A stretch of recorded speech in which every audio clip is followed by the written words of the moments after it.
That night, my father handed my brother keys to a brand new car while the whole family cheered. Then he turned to me and quietly pressed a bill into my hand for $900 in back rent. I did not cry or argue, I just smiled.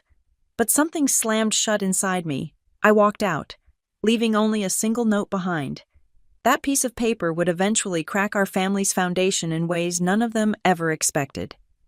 My name is Kylie Foster. I am 34 years old, and my official title at the Northgate Family Advocacy Center is Lead Coordinator.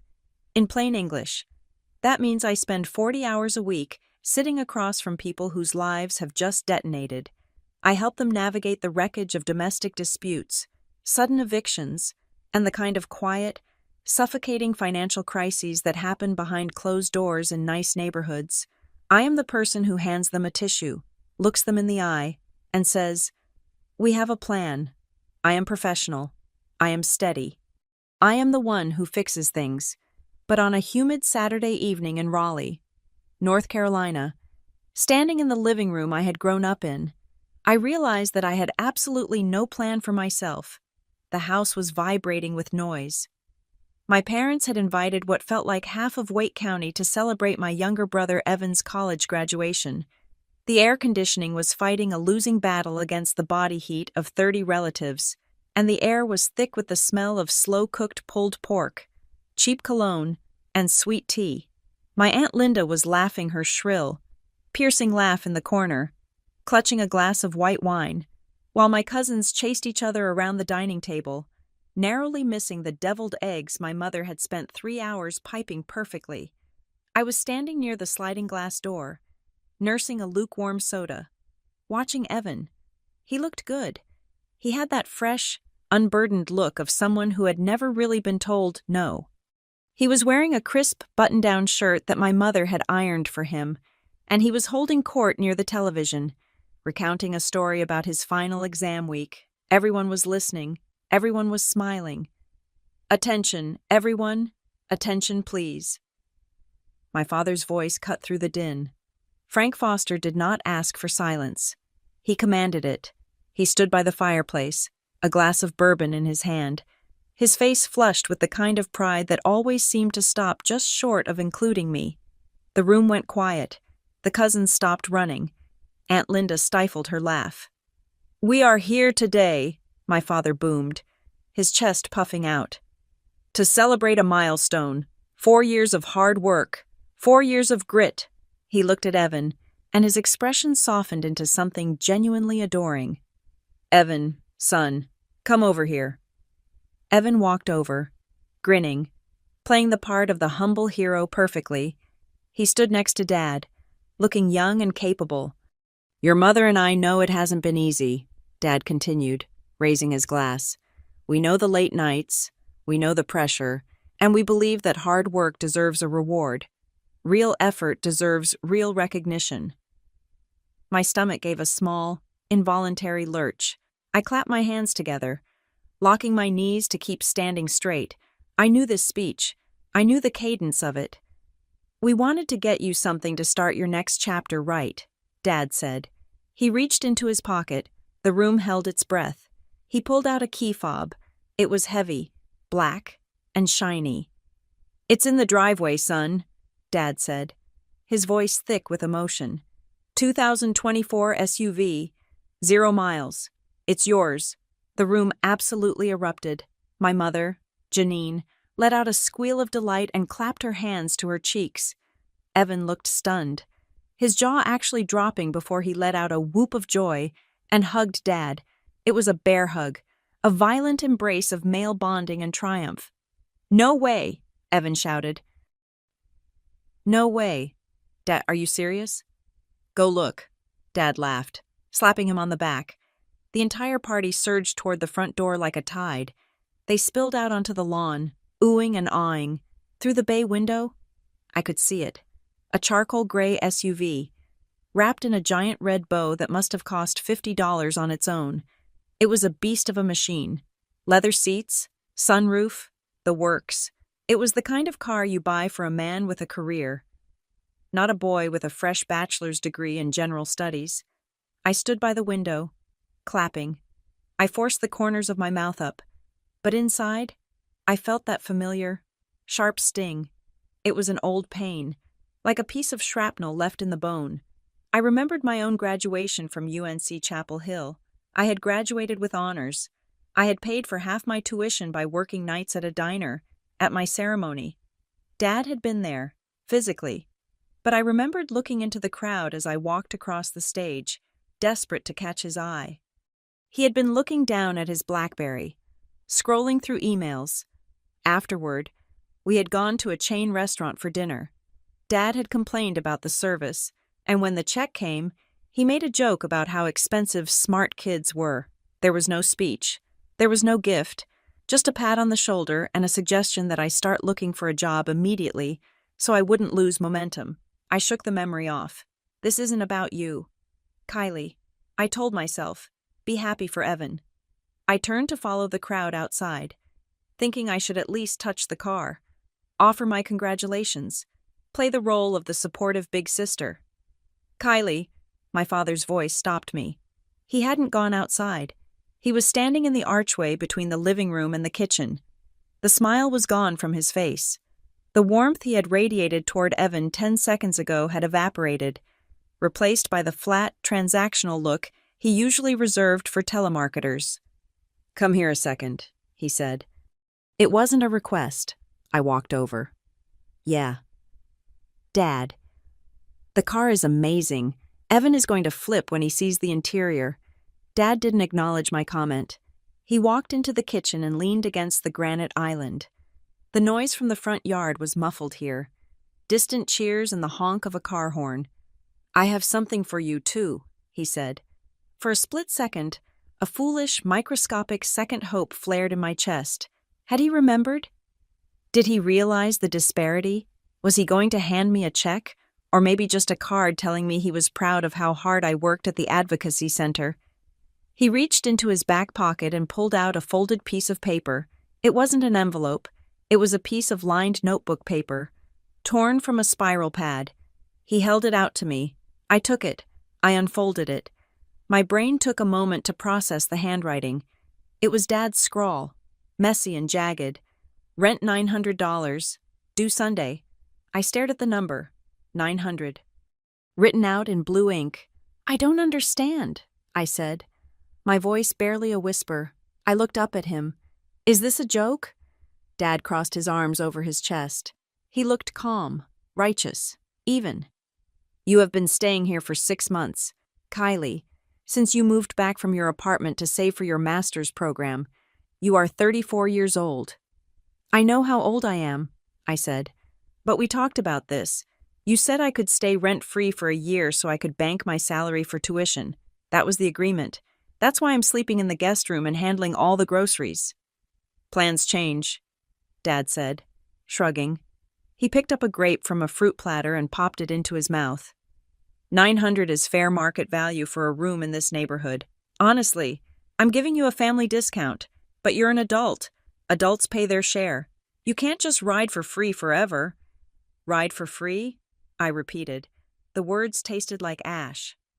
"Dad, I paid to fix the water heater last month. I pay for the internet. I do the grocery shopping every Tuesday." "That's chipping in," he said dismissively. "That's not rent. I need the cash by Sunday. Tomorrow." I looked past him. Through the kitchen window that overlooked the driveway, I could see Evan sitting in the driver's seat of the new SUV. He was gripping the steering wheel, laughing, his face illuminated by the dashboard lights. Mom was leaning in the passenger window, beaming at him. It was a picture-perfect scene of American success and parental love, and here I was, standing in the kitchen, holding a handwritten invoice like a delinquent tenant. The contrast was so violent it made me dizzy.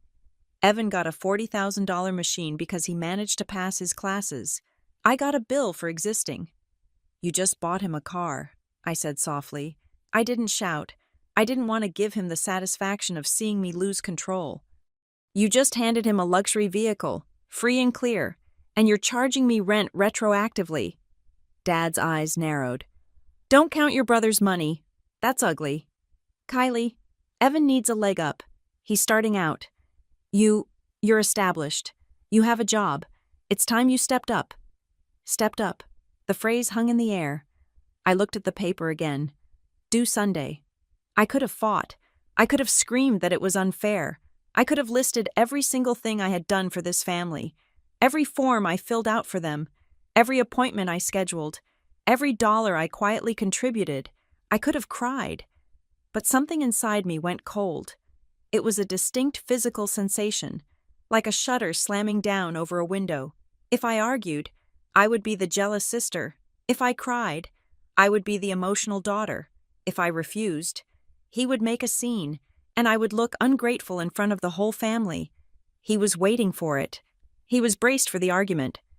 He wanted me to beg so he could be the benevolent dictator who might grant an extension. I looked him dead in the eye. I folded the paper neatly along the crease. I put it in my pocket. Okay, I said. Dad blinked. He uncrossed his arms. This wasn't the script. Okay. You want $900 by Sunday, I said. My voice was steady, terrifyingly steady. Okay. Well, Dad stammered slightly, thrown off balance. Good. I'm glad you're being sensible about this. It's for your own good. Kylie, teaches responsibility. Sure, I said. I turned around and walked out of the kitchen. I didn't go outside to congratulate Evan. I didn't go back to the living room. I walked straight down the hallway, past the photos of Evan playing varsity football, past the photos of Evan at prom, to the small guest room at the back of the house. I closed the door and locked it. The sounds of the party were muffled now, a dull roar in the distance. I sat down on the edge of the twin bed. I didn't turn on the light. I just sat there in the gray twilight, listening to my own breathing. The money wasn't the problem. I had $900. I had been saving aggressively, just like I promised. I could write him the check right now. But it wasn't about the money. It was the message. It was the absolute clarity of where I stood. I wasn't a member of the family to be celebrated. I was a resource to be harvested. I was a tenant. Evan was the investment. I was the overhead cost. I took a deep breath, and the smile I had forced onto my face earlier finally dropped. I felt hollowed out. I reached for my laptop bag. I needed to look at my finances. If I was going to pay him, I needed to move money from my high-yield savings account to my checking account. I opened the laptop, the screen glowing bright blue in the dark room. I logged into my bank portal. My eyes scanned the familiar numbers, the savings for grad school, the emergency fund. Then, I saw it. There was a notification icon in the top right corner of the banking dashboard, a small red bell. I frowned. I rarely got notifications unless a statement was ready. I clicked it. A message dropped down, new inquiry alert. A credit inquiry was made on your file today by Allied Auto Finance. My hand froze on the trackpad. Allied Auto Finance. I hadn't applied for a car loan. I drove a 10-year-old sedan that was fully paid off. I hadn't applied for credit in 3 years. I clicked for more details. The blood drained from my face, leaving my hands ice cold. The inquiry wasn't just a check. It was a hard pull, and it was linked to a joint application. I looked up at the window. Outside, I could hear the engine of the new SUV revving. I heard my father's booming laugh as he slapped the hood of the car. Hard work deserves a reward, he had said. I looked back at the screen, at the words, joint applicant, and the coldness in my chest spread until I couldn't feel my fingers. The bill for $900 wasn't the insult. It was the distraction. The notification on my screen was a glowing red pixel, but it felt like a burning ember sitting on top of my financial stability. I stared at it. Allied Auto Finance. The name meant nothing to me yesterday. But tonight, in the dim light of my bedroom, it looked like a threat. I closed my eyes for a moment, trying to regulate my breathing. This is what I did at work. When a client came in hyperventilating because their landlord had changed the locks, I was the one who told them to breathe. I was the one who de-escalated, but there was no one to de-escalate me. To understand why I did not immediately storm out of the room and scream at my father, you have to understand the architecture of the Foster family. It was not built on malice. It was built on a very specific, silent classification system that had been in place since I was 5 years old. In our house, there were two distinct categories for children. There was Evan, who was allowed to be human, and there was Kylie, who was required to be functional. I remember when I was 12 and Evan was 8. He had thrown a baseball through the neighbor's greenhouse window. It was a complete accident, a wild pitch from a boy who just wanted to play catch. My father had gone over, apologized, paid for the glass, and then taken Evan out for ice cream because the poor kid was traumatized by the neighbor yelling at him. Dad had held Evan's shoulder and told him that mistakes were how we learned. 2 years later, I brought home a report card with an A- in advanced placement history. It was the only grade below a solid A. My father did not yell. He did not withhold dinner. He just looked at the paper, then looked at me, and set it down on the table without a word. The silence lasted for 3 days. It was a heavy, suffocating silence that told me I had failed to maintain the standard. I wasn't just a child learning. I was an investment that was underperforming. That dynamic never shifted. It only calcified. By the time we reached college age, the gap was a canyon. I applied for scholarships like it was a full-time job. I spent my high school weekends writing essays about community service and leadership, terrified that if I did not secure my own funding, I would not go. When I got a partial scholarship to UNC, I took a job waiting tables at a 24-hour diner to cover the rest. I remember coming home on breaks, smelling like grease and maple syrup, counting my tips on my bedspread. Evan, on the other hand, did not worry about tuition. When he failed 2 classes his sophomore year, it was treated as a family emergency. Dad called a strategy meeting at the dining room table. Mom made Evan's favorite lasagna.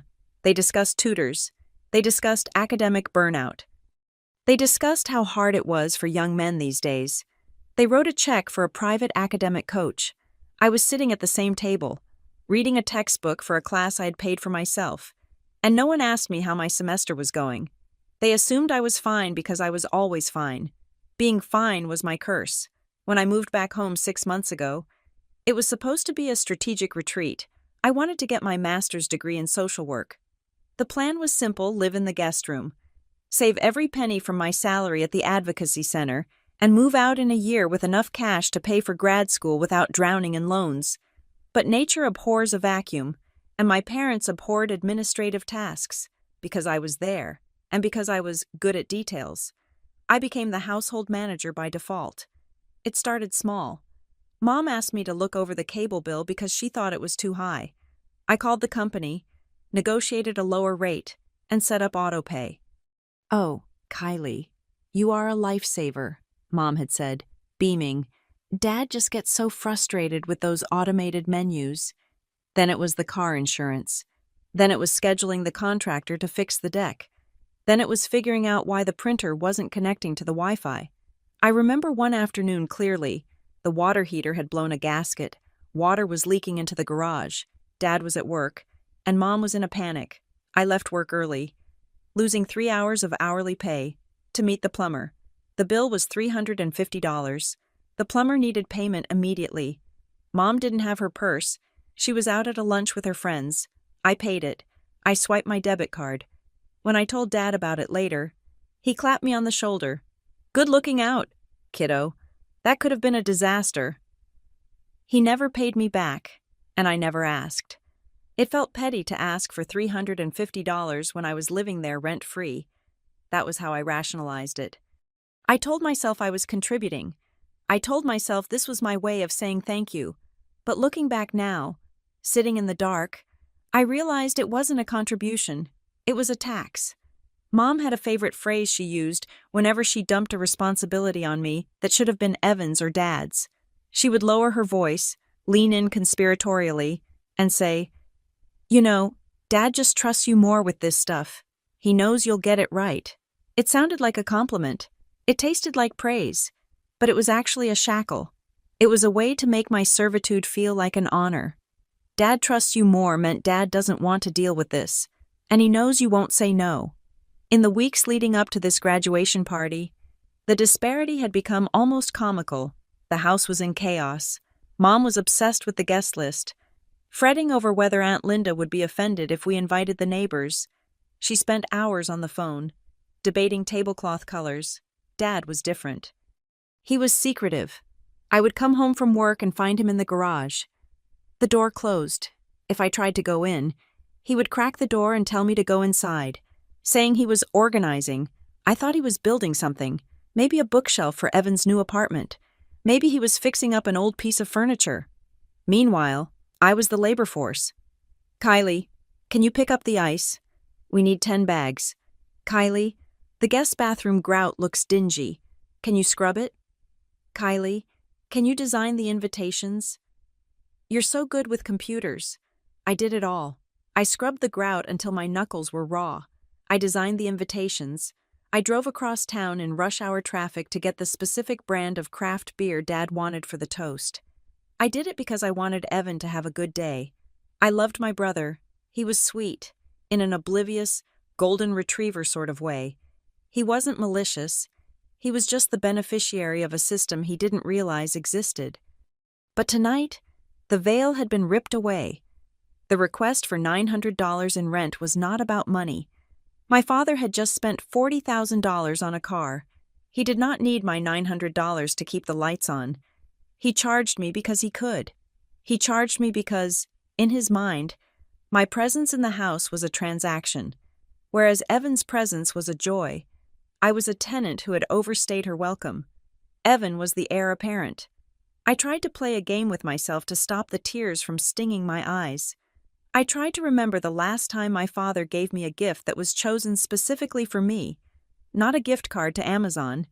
Not a generic sweater that Mom bought and he just signed the tag on. A gift from him. I thought back to Christmas. He gave me a roadside emergency kit. Because you drive that old clunker, he had said. Practical. Cold. I thought back to my birthday. A handshake and a dinner at a steakhouse where he spent the whole meal talking about his golf handicap. I could not remember a single object, a single gesture, that carried even 10% of the emotion he had just poured into that SUV key. It wasn't that they had forgotten me. That would have been less painful. Being forgotten implies an accident. This was deliberate. They remembered me exactly when they needed something fixed, or paid for, or organized. They had become so accustomed to my competence that they had stopped seeing it as labor. They saw it as my natural state. I was the utility company. You don't send a thank you card to the electricity provider. You just expect the lights to turn on. And now, the utility company was being billed. I turned my attention back to the laptop screen. The Allied Auto Finance alert was still there, pulsing like a heartbeat. I clicked on the details again. I needed to be sure. I needed to be absolutely certain before I let the monster in my chest loose. The inquiry date was 3 days ago. That was Tuesday. Tuesday. I froze. On Tuesday. Dad had called me at work. He sounded rushed. He said he was updating the family's umbrella insurance policy and needed to verify some of my information since I was currently living at the address. He asked for my social security number to confirm the beneficiary status. I had given it to him. I was in the middle of a meeting with a sobbing mother who had just lost custody of her kids. I was distracted. I trusted him. He was my father. He said it was for insurance. I looked at the screen. The application wasn't for insurance. It was a credit application for a vehicle loan. Primary applicant Evan Foster. Cosigner Kylie Foster.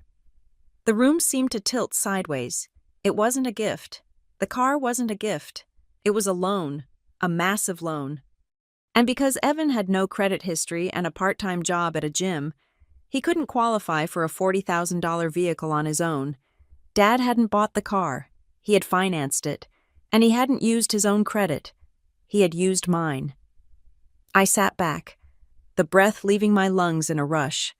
The $900 rent bill was a slap in the face. It was insulting. Sure, it was hurtful. But this was different. Using my identity to secure a loan for a car that was then presented as a gift to my brother. That wasn't just favoritism. That was fraud. That was a financial bear trap set in my own home, baited with my own trust. I looked out the window again. The party was winding down. I could see the silhouette of the new SUV in the moonlight. It didn't look like a prize anymore. It looked like a weapon. My father thought he was clever. He thought he could bully me with a rent bill to keep me submissive, while secretly leveraging my financial future to prop up his golden boy. He thought I would just say, okay to this, too. He thought I would be the good daughter who fixed things. I closed the laptop slowly. The click of the lid latching sounded like the cocking of a gun.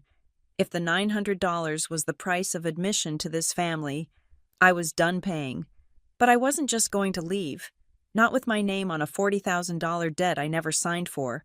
I reached for my phone. I didn't call the police. Not yet. I needed evidence. I needed a paper trail that was undeniable.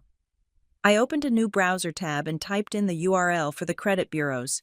I was going to freeze everything. I was going to lock my identity down so tight that my father wouldn't be able to buy a pack of gum in my name. My hands were shaking, but not from sadness.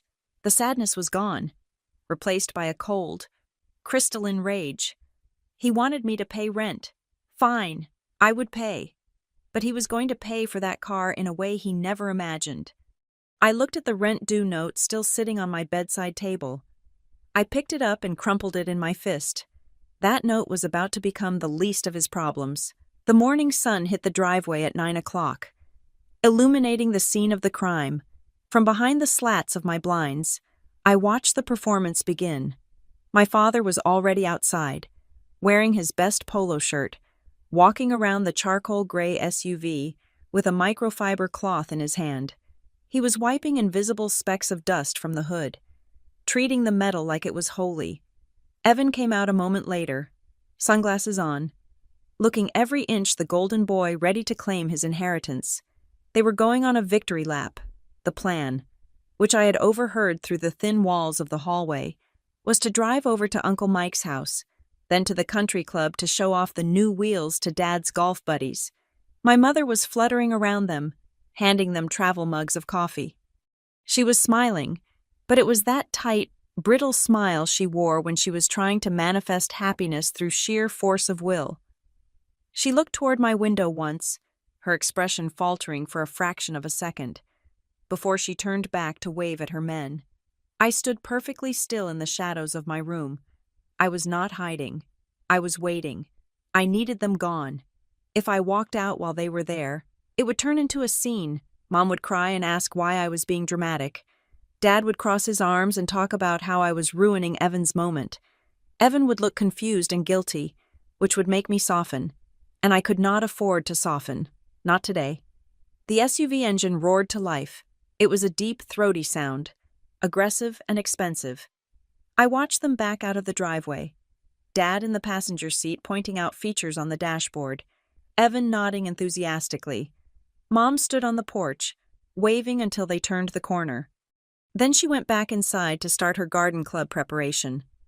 I gave it 10 minutes. I wanted to be sure they were on the highway. Then I began to move. I did not pack with anger. Anger is messy.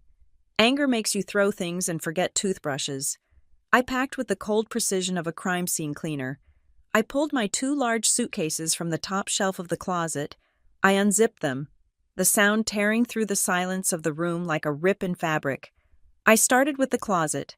I only took what I had purchased, the blazers I bought for interviews, the jeans I bought with my first paycheck from the advocacy center, the shoes I had ordered online. I left the dress Mom had bought me for Easter 3 years ago. I left the scarf Aunt Linda gave me. I left anything that felt like it had strings attached. I moved to the desk. This was the most important part. I gathered my birth certificate, my passport, and my social security card from the small lockbox I kept in the bottom drawer. I took my external hard drive. I took my laptop. I swept my charging cables into a pouch. Then I stopped and looked at the bookshelf. There was a framed photograph of the 4 of us from a vacation to the Outer Banks 5 years ago. We were all tanned and smiling. In the photo, Dad's arm was around Evan. Mom was leaning into Dad. I was standing slightly to the side, half a step away from the core unit, holding the beach bag that contained everyone's towels and sunscreen. I reached out and touched the frame. For a moment, the old instinct kicked in. Take it. It's a memory. But then I looked at my reflection in the glass. I looked tired. I looked like a ghost haunting her own life. Memories do not keep you warm. Memories do not pay the bills. And memories certainly do not justify identity theft. If the love in a family only flows in one direction, it is not a bond, it is a drainage system. I left the photo. I left the little ceramic trinkets I had collected since high school. I left the graduation teddy bear on the shelf. I stripped the bed sheets I had bought, folded them, and put them in the bag. I wanted to leave the room as bare as a prison cell. I wanted them to walk in here and feel the vacuum of my absence. When the bags were zipped and standing by the door, I took out my phone. My hands were steady. I dialed Tasha Monroe. Tasha picked up on the second ring. "Hey girl, you okay? You sound quiet." "I need a place to sleep," I said. "Tonight, maybe for a few nights." There was no pause. There were no questions. Tasha did not ask what happened, or did you get in a fight, or is this about the guy? That is the difference between family by blood and family by choice. "Key is under the mat," Tasha said. "I am at the clinic until 6. Take the guest room. There is wine in the fridge and leftover pizza on the counter. Don't explain anything until you are ready." "Thank you," I said. "Just get here safe," she said, and hung up. I put the phone in my pocket. Now came the final step. I walked out of the bedroom and down the hall to the kitchen. The house was silent, save for the hum of the refrigerator. It smelled of coffee and cleaning spray. It was a smell I had known my entire life, a smell that used to mean safety. Now it just smelled like a trap. I went to the counter where we kept the notepad and pens. This was the command center of the house. This was where Mom wrote her grocery lists, where Dad left reminders for me to call the cable company, where the family calendar hung with everyone's birthdays circled in red ink. I tore off a single sheet of paper. I uncapped a black ballpoint pen. I stood there for a moment, the tip of the pen hovering over the paper. I thought about writing a letter.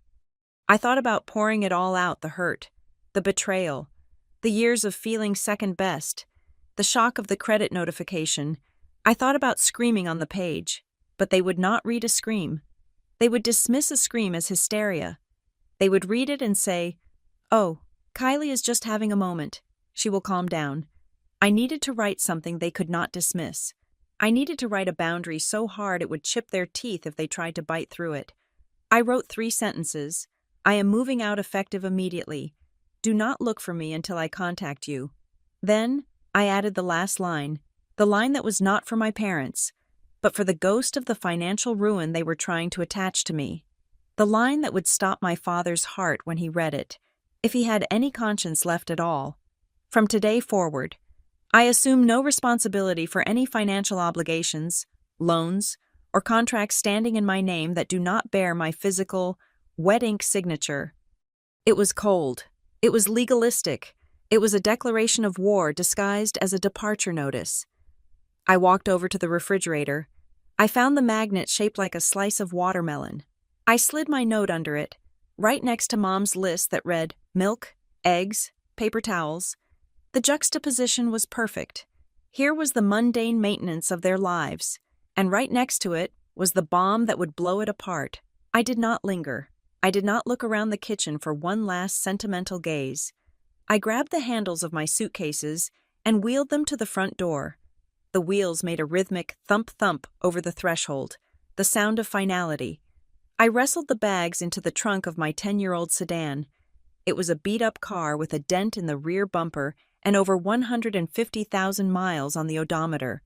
But it was mine. I had paid for every bolt, every oil change, every gallon of gas. It was the only thing in this driveway that was honest.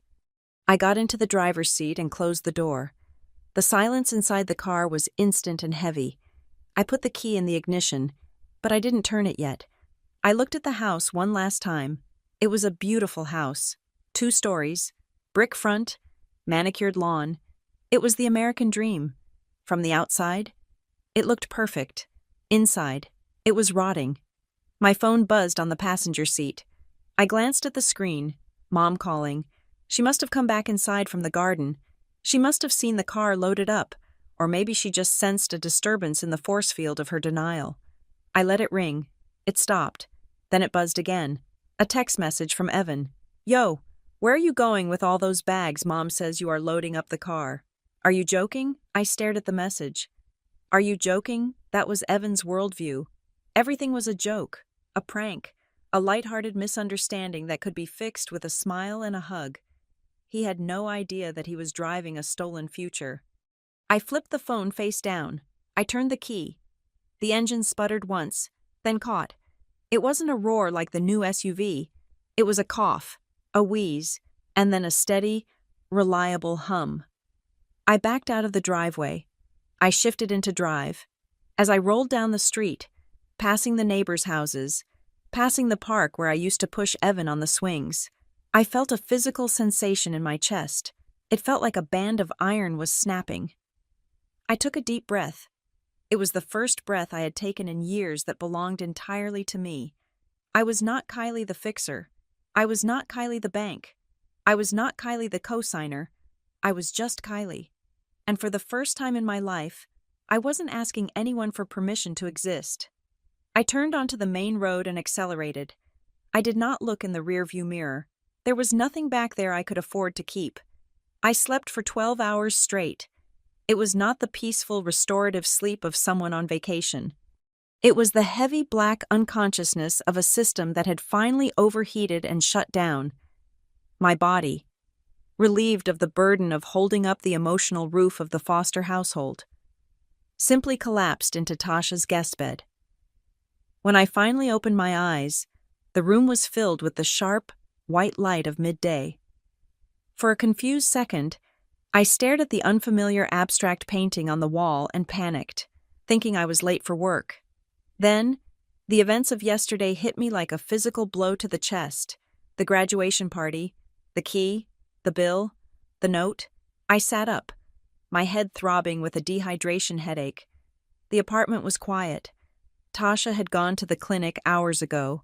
On the bedside table, a glass of water and a bottle of ibuprofen sat on a napkin with a smiley face drawn on it. It was a small gesture, but it made my throat tight. This was how people who actually cared about you behaved. They anticipated your needs. They didn't create them. I drank the water and reached for my phone. I had turned it on silent mode, and the screen was a graveyard of missed notifications. 43 text messages, 12 missed calls, 7 voicemails. But before I could even begin to parse the family drama, a notification from my email app caught my eye. It wasn't from Mom or Evan. It was from a sender identified only as auto-confirm no reply. The subject line read, "Welcome to your new loan account. Setup complete." My stomach turned over. I tapped the notification with a trembling finger. "Dear Kylie Foster, thank you for choosing Allied Financial for your automotive financing needs. We are pleased to welcome you as a co-signer on the loan for the 2024 SUV. This email confirms that your electronic signature has been processed and your account is now active. Primary borrower, Evan Foster. Co-signer, Kylie Foster. Monthly payment, $742. First payment, due July 1st. I stared at the screen until the letters blurred. It wasn't a mistake. It wasn't just an inquiry. It was a done deal.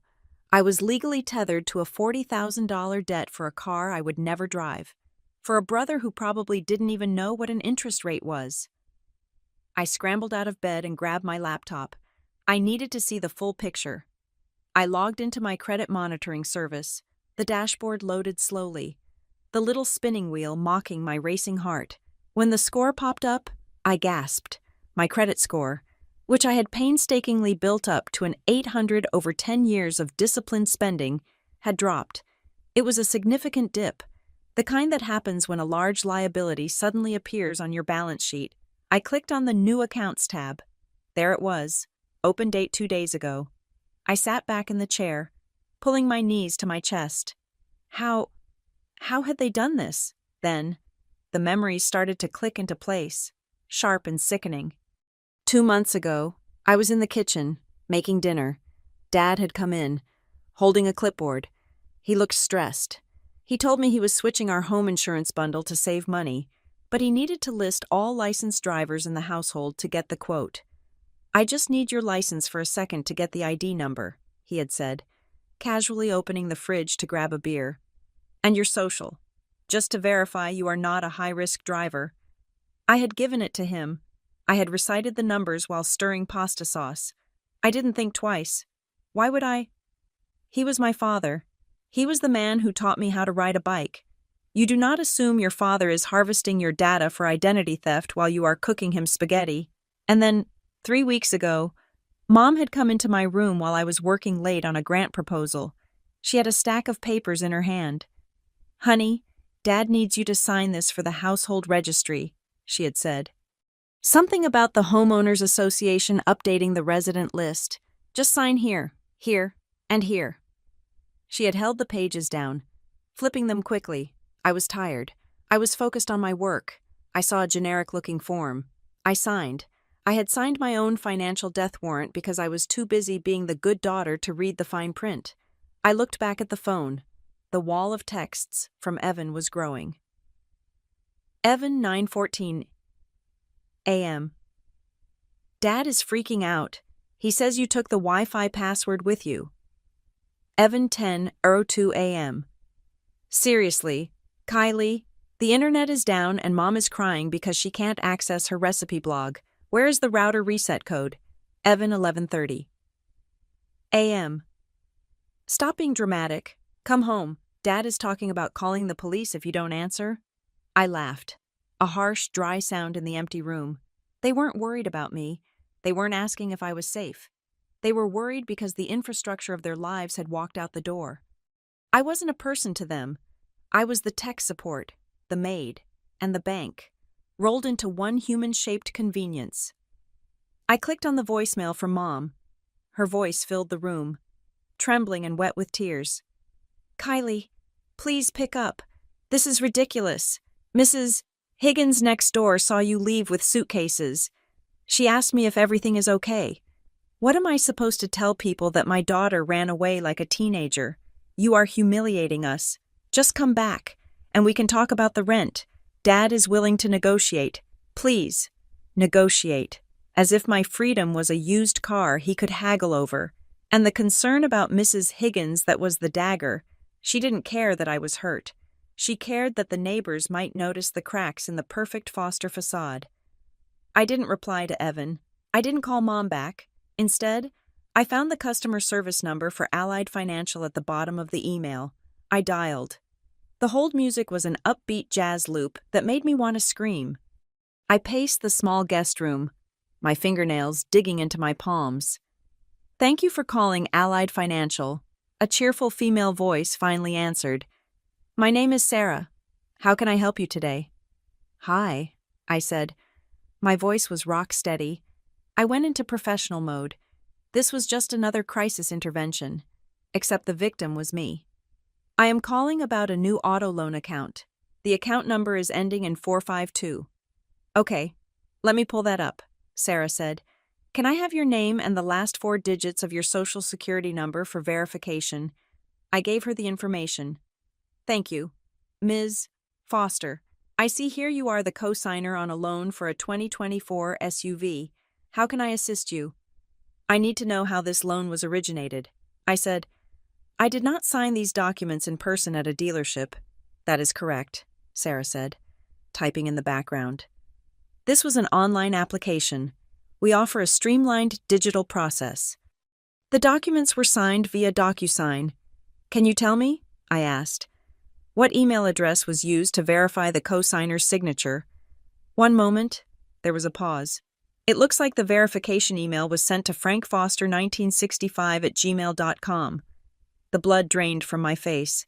That was my father's email. "And," I continued, "was there an IP address recorded for the signature?"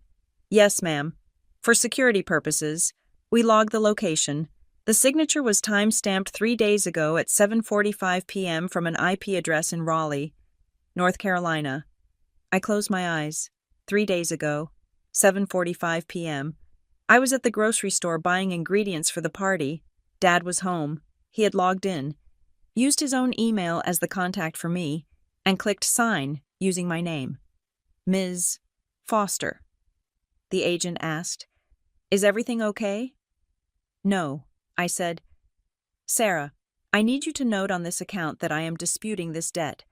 I did not sign that document. My identity was used without my consent. The line went quiet. The cheerfulness vanished from Sarah's voice. I see. In that case, ma'am, you will need to file a formal fraud report. We will need a police report number to freeze the account and begin an investigation. I understand, I said. Thank you. I hung up. I sat on the edge of the bed and stared at the wall. This changed everything. This wasn't just about a $900 rent bill. The rent bill was a distraction. It was a smokescreen. Dad knew the loan payment notice would be coming to me eventually. He knew I would see the money leaving my account or the credit hit. The $900 wasn't rent. It was a preemptive strike. He wanted to drain my cash reserves so that when the car payments started hitting, I would be too broke and too beaten down to fight back. Or maybe he planned to use the rent money to make the first payment on the car, keeping the ruse going for another month. He was robbing Peter to pay Paul, and I was both Peter and Paul. I looked at the phone again. Evan had sent another text. Evan, 11:45 a.m. Dad is going to the bank to stop payment on the check he gave you for your birthday last year. I don't know what that means, but he is mad. I frowned.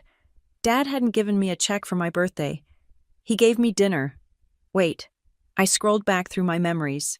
The only check Dad had given me recently was for $50, for gas money, when I drove him to the airport 3 months ago. He was that petty. He was going to cancel a $50 check from months ago. No, that wasn't it. Evan didn't know the whole story. Evan was repeating fragments of what he heard Dad yelling in the kitchen. If Dad was going to the bank, he wasn't going there to stop a $50 check. He was going there to secure the perimeter. He was trying to make sure I couldn't access anything else. And Evan, poor, oblivious Evan. He was driving around in a stolen car, thinking he was the king of the world, completely unaware that he was the primary name on a fraudulent loan. I realized then that I couldn't just go to the police yet. If I went to the police now, Dad would spin a story. He would say I agreed to it verbally. He would say I was a vindictive daughter trying to ruin her brother's graduation. He was charming. He was a pillar of the community. I was the single, emotional daughter. I needed a witness. I needed someone on the inside who could confirm that I was never part of this deal. I needed Evan. Evan was spoiled. Evan was entitled. But Evan was not a liar. He was bad at lying because he had never needed to lie to survive. I picked up the phone and typed a message to my brother. I kept it simple. I didn't accuse. I didn't rage. Kylie, meet me at the Grind Coffee House on Elm Street. 1 hour. Come alone. If you bring Dad, I leave. Evan, why Kylie? Because I know about the car loan. Evan. And unless you want the police towing your new SUV out of the driveway by tonight, you need to talk to me. 3 dots appeared, then disappeared, then appeared again. Evan. I'll be there. I stood up and walked to the mirror. I looked terrible. My eyes were puffy and my hair was a mess. But there was a set to my jaw that I hadn't seen before. I splashed cold water on my face. I put on a clean blazer. I brushed my hair. I was going to meet my brother, but I wasn't going as his sister. I was going as the lead coordinator of the Northgate Family Advocacy Center. I was going to conduct an interview, and I was going to get the truth, even if it meant tearing the rest of the family apart to find it. The Grind Coffee House was a neutral zone. It sat exactly 3 miles from my parents' house and 3 miles from Tasha's apartment, a geographic compromise for a civil war. It was the kind of place that played loud indie folk music and served coffee in cups the size of soup bowls, populated by students with headphones who wouldn't care if a family imploded at the table next to them. I arrived 5 minutes late on purpose. In my line of work, controlling the timing of an entry is a power move. It establishes that you are not the one desperate for the meeting. Evan was already there. He was sitting at a small round table in the back corner, his leg bouncing up and down so violently that the surface of his iced latte was trembling. He was wearing the North Face vest Mom had bought him for Christmas, looking every bit the suburban prince, but his face was pale. He looked like a kid waiting outside the principal's office. When he saw me approach, he half rose from his chair, then sat back down, unsure of the protocol. "Hey," he said. His voice was tight. I didn't smile. I pulled out the metal chair opposite him and sat down. I placed my phone on the table. Screen down. Evan, I said. You look. He trailed off, gesturing vaguely at my blazer. You look intense. I am intense, I said. I am currently dealing with a credit fraud investigation. That tends to sharpen one's focus. Evan flinched. He wrapped both hands around his plastic cup, the condensation wetting his palms. Look, Kylie, about the house, about you leaving, Dad is saying you just snapped. He said you threw a fit because I got the car and you were jealous. He's telling everyone you're having a midlife crisis at 34. Is that what he said? I asked calmly. Yeah. And Mom is she's a wreck. She keeps walking into your room and crying. Evan leaned forward, his brow furrowed. But then you sent that text about the police. So, what is actually going on? Why did you leave that note about the money? I studied him. I looked for the deceit in his eyes, the flicker that would tell me he was in on the con. But I only saw confusion. Evan had spent his entire life being protected from reality. It made sense he wouldn't recognize it when it hit him.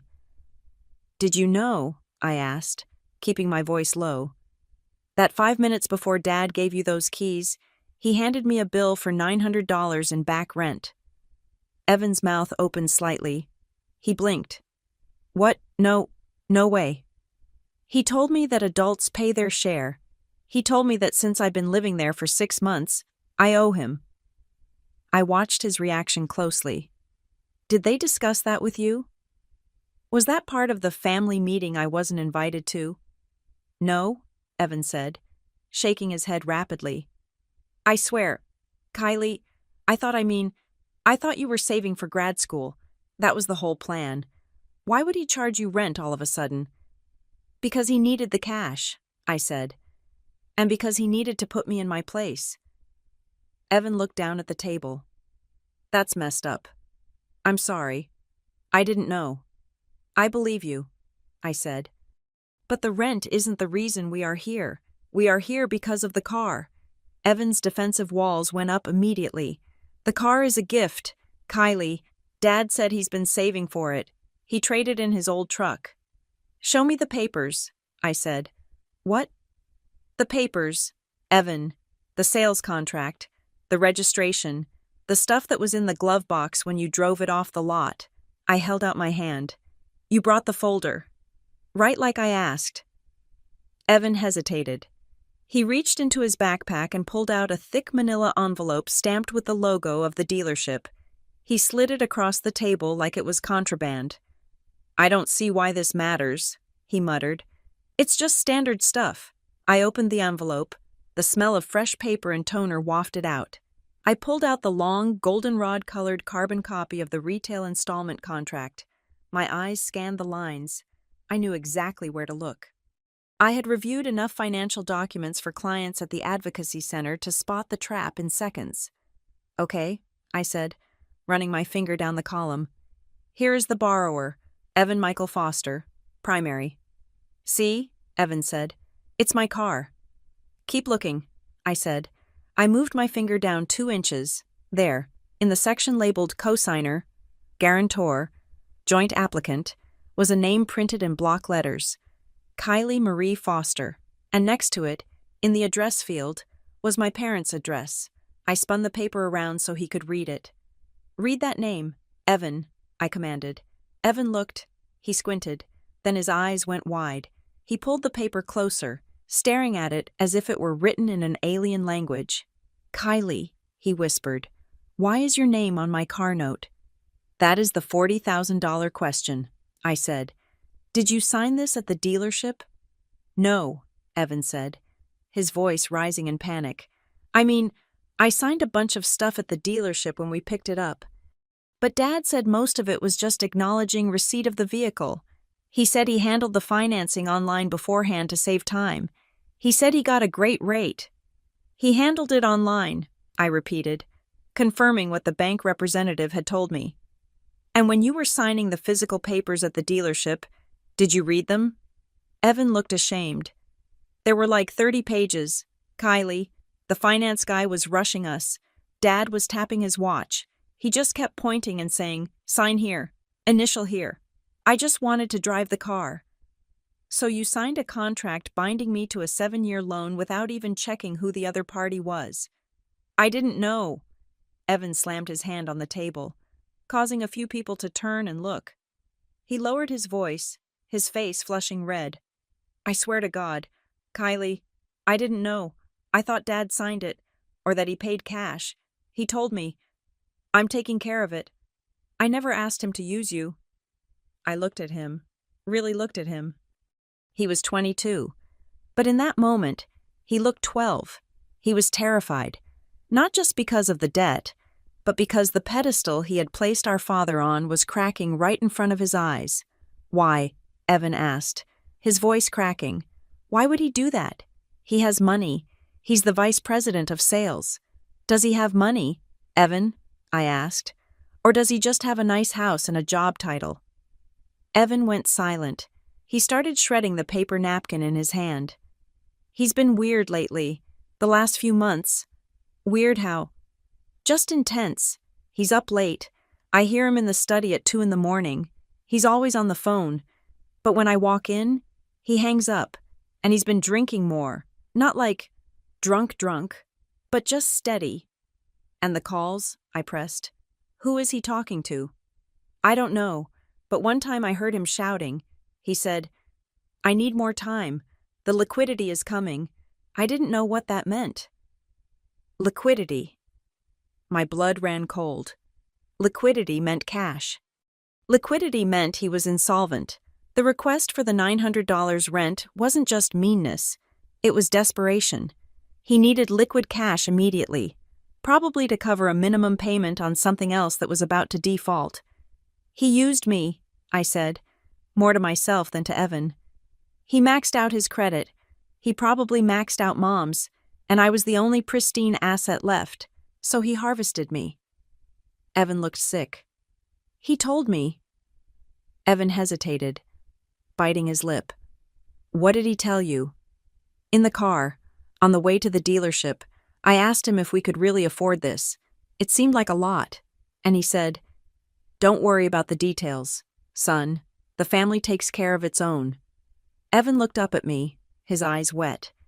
And then he said, Kylie is the strongest one in the house. She's the rock. She understands sacrifice better than anyone. She'd want you to have this start. I felt like I had been punched in the throat. It was a compliment wrapped in barbed wire.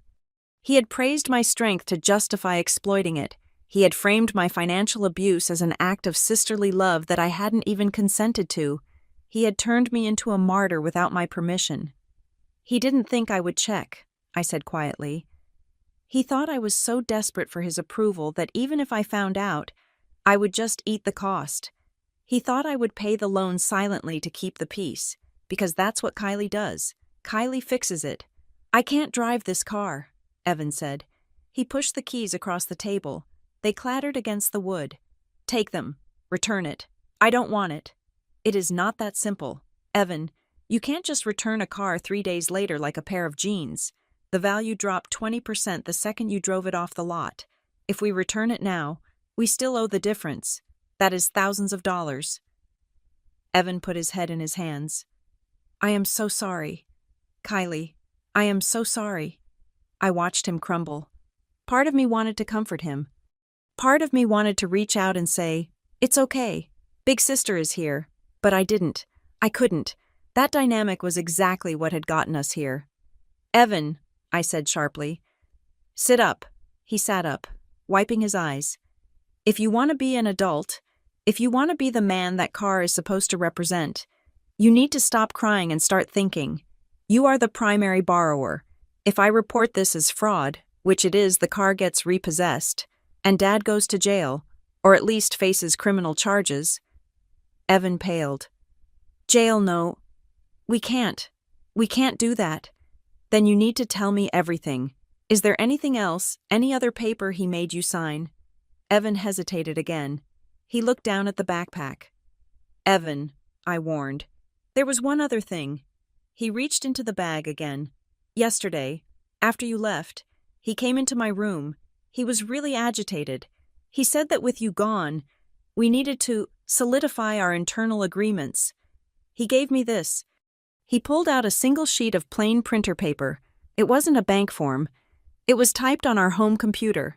I took it. Family Asset Protection Agreement. The title was bold and centered. I read the text. It was a hodgepodge of pseudo-legal jargon that Dad must have Googled, but the intent was clear. I, Evan Foster, acknowledge that the vehicle is a family asset. Any financial liability arising from the vehicle or associated insurance that cannot be met by the primary holder shall be transferred to the guarantor immediately upon demand. The guarantor agrees to hold the primary holder harmless. I stared at the paper. He tried to make you sign a waiver, I said, my voice shaking with rage. He tried to make you sign a document that specifically shifts all the risk to me if you default. He knew I might find out. He was trying to cover his tracks with a piece of paper he printed in the den. I didn't sign it, Evan said quickly. I told him I wanted to read it first. That's why I have it. I looked at the bottom of the page. It was blank. Thank God. Good, I said. Do not sign this. Do not sign anything. Do not even sign for a pizza delivery until I see it. I folded the fake agreement and put it in my pocket. This was evidence. This proved intent. This proved it wasn't an accidental oversight. It was a calculated entrapment. They are sinking, Evan, I said, looking him in the eye. The house, the lifestyle, the country club memberships, it's all built on debt, and they just used us as the final sandbags to keep the water out. Evan looked out the window at the parking lot, where the shiny gray SUV was parked, looking incongruous among the beat-up sedans of the college students. It's not just a car, is it? He asked softly. No, I said. It's an anchor, and Dad just tied it to my ankle and pushed me overboard. I stood up. I picked up my phone. What are you going to do? Evan asked, looking up at me with wide, fearful eyes. I am going to verify the rest of the damage, I said, and then I am going to have a conversation with Dad, but this time, it won't be in the kitchen. Can I come with you? Evan asked. No, I said. You go home. You park that car in the garage. You act normal. If Dad asks where you were, tell him you were with a girl. He'll like that. He'll believe that. Kylie, please, Evan whispered. Grow up, Evan, I said. Not unkindly, but firmly. You got the keys. Now you have to learn how to drive on the road he actually built for you. I turned and walked out of the coffee shop. The bell above the door chimed cheerfully, a stark contrast to the cold, heavy dread that had settled in my stomach. I had the confirmation I needed. Now, I needed to see how deep the rot really went. It was 8 o'clock in the evening when the knock came. I was alone in Tasha's apartment. Tasha was working a double shift at the clinic, and the silence in the unit was thick and settling. I was sitting on the beige microfiber sofa, a book open on my lap that I hadn't read a single word of in an hour. The knock wasn't a tentative tap. It was 3 hard, authoritative raps, the kind of knock that assumes the person on the other side has an obligation to answer. I knew who it was before I even looked through the peephole. I didn't rush. I marked my page. I walked to the door and checked the viewer. My father, Frank Foster, was standing in the hallway. He was still wearing his work suit, the navy blue one he wore for closing big deals, but his tie was loosened, and there was a sheen of sweat on his forehead. He looked out of place in the fluorescent-lit hallway of the apartment complex, like a shark swimming in a community pool. I unlocked the deadbolt. I didn't open the door wide. I stood in the frame, blocking the entrance. "Hello, Dad," I said. He didn't say hello. He pushed past me. It was a physical intrusion, a shoulder checking mine as he forced his way into the small living room. "So," he said, looking around. He wrinkled his nose as if he smelled something rotting. Tasha's apartment was clean, but it was modest. The furniture was mixed and matched, and the carpet was worn. "This is where you are sulking in this place. It is a place where I don't get billed for breathing," I said, closing the door. "What do you want?" Dad turned to face me. His face was a mask of controlled fury. The charm he used on clients was gone. This was the face he wore when a subordinate missed a quota. "You are making this family look ridiculous," he said. His voice was low, a dangerous rumble. "Mrs. Higgins asked your mother why you weren't at Sunday brunch. Do you know how humiliating that is? Having to invent lies because my daughter decided to throw a tantrum?" "I didn't throw a tantrum," I said. I stayed near the door. I wanted to keep the exit route clear, not for me, but for him. "I left a note. I packed my bags while you were out. I didn't scream. I didn't break anything. If there is a scene, Dad, you are the one painting it." "You left a note," he scoffed. "A note about not paying bills, like a child running away from home." "I am 34, I said. "And you handed me an invoice for $900 in the middle of a celebration." "We were in the kitchen," he snapped. "It was private." "But the car wasn't private, was it?" I countered. "The car was a spectacle. You wanted an audience for the reward, but you wanted silence for the punishment." Dad paced the small rug. He looked agitated, his movements jerky. "I told you, Evan is starting out. He needs help. And I don't—" He stopped and looked at me. His expression softened. But it wasn't with kindness. It was with a patronizing pity that made my skin crawl. "Kylie," he said, spreading his hands. "Look at you. You have a career. You have savings. You have always been steady. Evan. Evan needs a push. He needs momentum. If he doesn't have a good car, he won't feel confident going to interviews. He won't project success." "So you bought him confidence," I said. "I invested in his future." "And what about my future?" I asked. "Or does my future not matter because I'm already serving my purpose?" Dad sighed, pinching the bridge of his nose. "You are twisting this. You are always fine, Kylie. You are the one we don't have to worry about. Can't you see that is a compliment? We lean on you because you are strong." There it was. The sentence that had been the soundtrack of my life. You are strong. I realized then that it wasn't a compliment. It was a handcuff. It was a justification for neglect. Because I was strong, I didn't need support. Because I was strong, I could carry the load. Because I was strong, they could carve pieces out of me to feed Evan, and I was expected to regenerate them without complaint. I walked over to the coffee table. My phone was lying there. I picked it up and set it down again, deliberately, face up. I wanted him to look at it. I wanted him to wonder who I had been talking to. "I spoke to Evan today." I lied. I hadn't told him about the coffee shop meeting yet. I wanted to see if he would volunteer the truth. Dad froze, just for a microsecond. His eyes darted to the phone. "You shouldn't bother your brother," he said quickly. "He is stressed enough with the new car and job hunting." "He seems very stressed about the loan," I said. Dad's jaw tightened. "It is a standard loan. I am handling it." "Is it?" I asked. I leaned back against the wall, crossing my arms. "Because $900 seems like a very specific amount for rent. It is almost exactly enough to cover a premium car payment and full coverage insurance for a high-risk driver." "I don't know what you're talking about," he said. He started to button his jacket, a signal that he wanted to leave the conversation. "You are being paranoid. This is exactly why you need to come home. You are sitting here alone, spiraling, making up conspiracy theories." I looked him dead in the eye. "Dad, did you open any accounts in my name?" The air in the room seemed to vanish. He didn't answer immediately. He adjusted his cufflink. He looked at the window. He looked at the floor. "Don't be ridiculous," he muttered. "It is a yes or no question," I said. "Did you use my social security number to open a line of credit, a loan, or a credit card without my permission?" He exploded. "I am your father. I have clothed you, fed you, and put a roof over your head for 3 decades.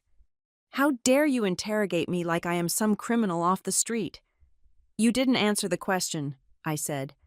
"I did what I had to do for this family," he shouted. The veneer was gone.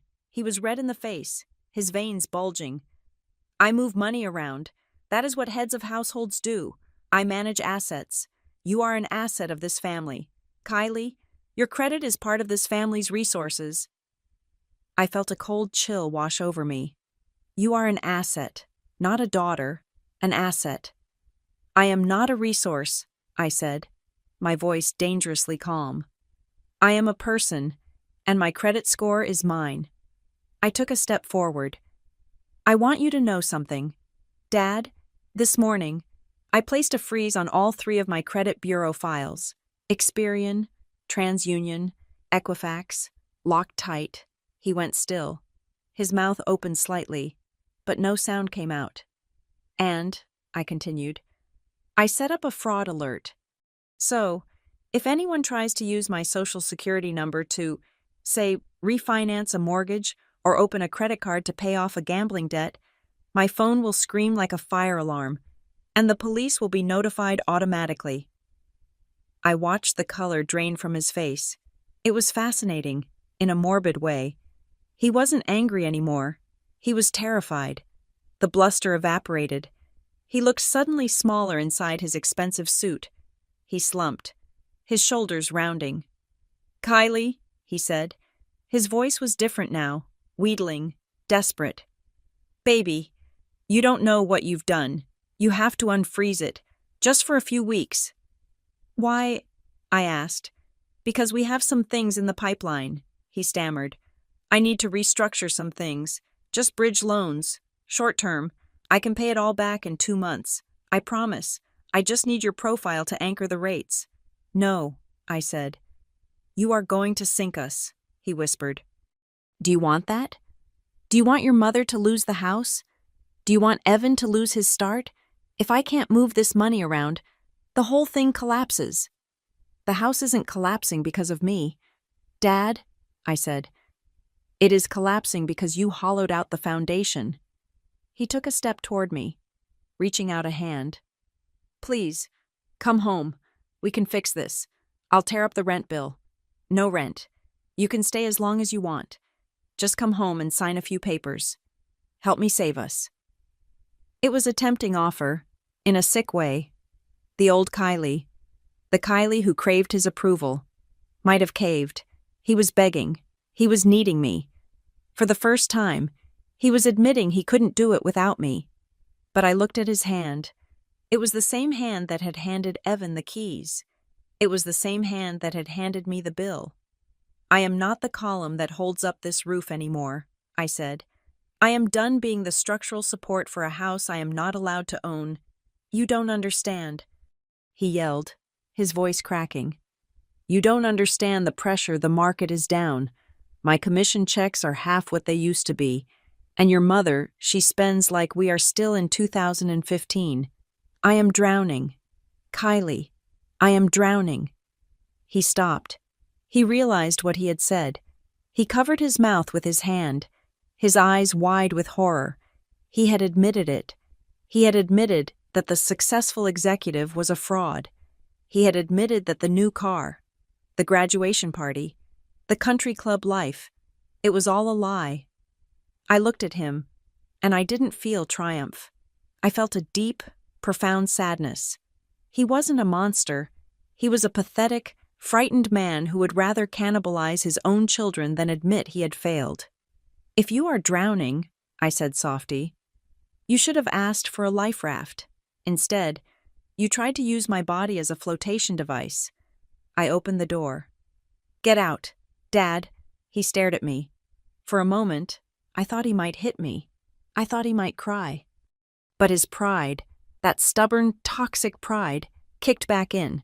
He straightened his jacket. He smoothed his tie. He tried to reassemble the mask, but it was cracked down the middle. You will regret this, he said. When the notices start coming, don't come crying to me. I won't, I said, because the notices won't be in my name. He walked out. He didn't look back. I closed the door and locked the deadbolt. I threw the latch. Then I dragged a heavy wooden chair from the dining table and propped it under the handle. I leaned my forehead against the cool wood of the door. My heart was hammering against my ribs like a trapped bird. He was desperate. He wasn't just managing assets. He was insolvent. And a desperate man is a dangerous man. I went back to the table and picked up my phone. I had the confirmation. He had admitted to using my credit. He had admitted to the financial house of cards. But I knew something else. A man like Frank Foster doesn't just have one backup plan. If he couldn't use my credit, he would find another way to liquidate me. I needed to see the rest of the paperwork. I needed to see exactly how deep the hole was before he tried to throw Evan or Mom into it to save himself. I opened my laptop. I wasn't going to sleep tonight. I was going to war. 2 days after I walked out, the mail caught up with me. I had set up a mail forwarding service with the post office online the night I arrived at Tasha's, paying the extra fee for expedited processing. I didn't want my bank statements falling into enemy hands, but the first batch of forwarded mail didn't contain my bank statements. It contained a thick, menacing stack of envelopes with cellophane windows, the kind that scream urgent in bold, red font. I sat at Tasha's kitchen island, a letter opener in my hand. Tasha was at work, and the apartment was silent. I slit the first envelope open. It was from a credit card company I didn't recognize. Titanium Rewards Visa. I pulled out the statement. Account status. Past due. Minimum payment required. $450. Total balance. $12,300. I stared at the transaction list. It was a catalog of suburban excess, a charge for a golf pro shop, a dinner at the steakhouses my father favored, a charge for a jewelry store, and then a series of cash advances taken out at ATM machines near my father's office. I looked at the date the account was opened. March 14th. March 14th.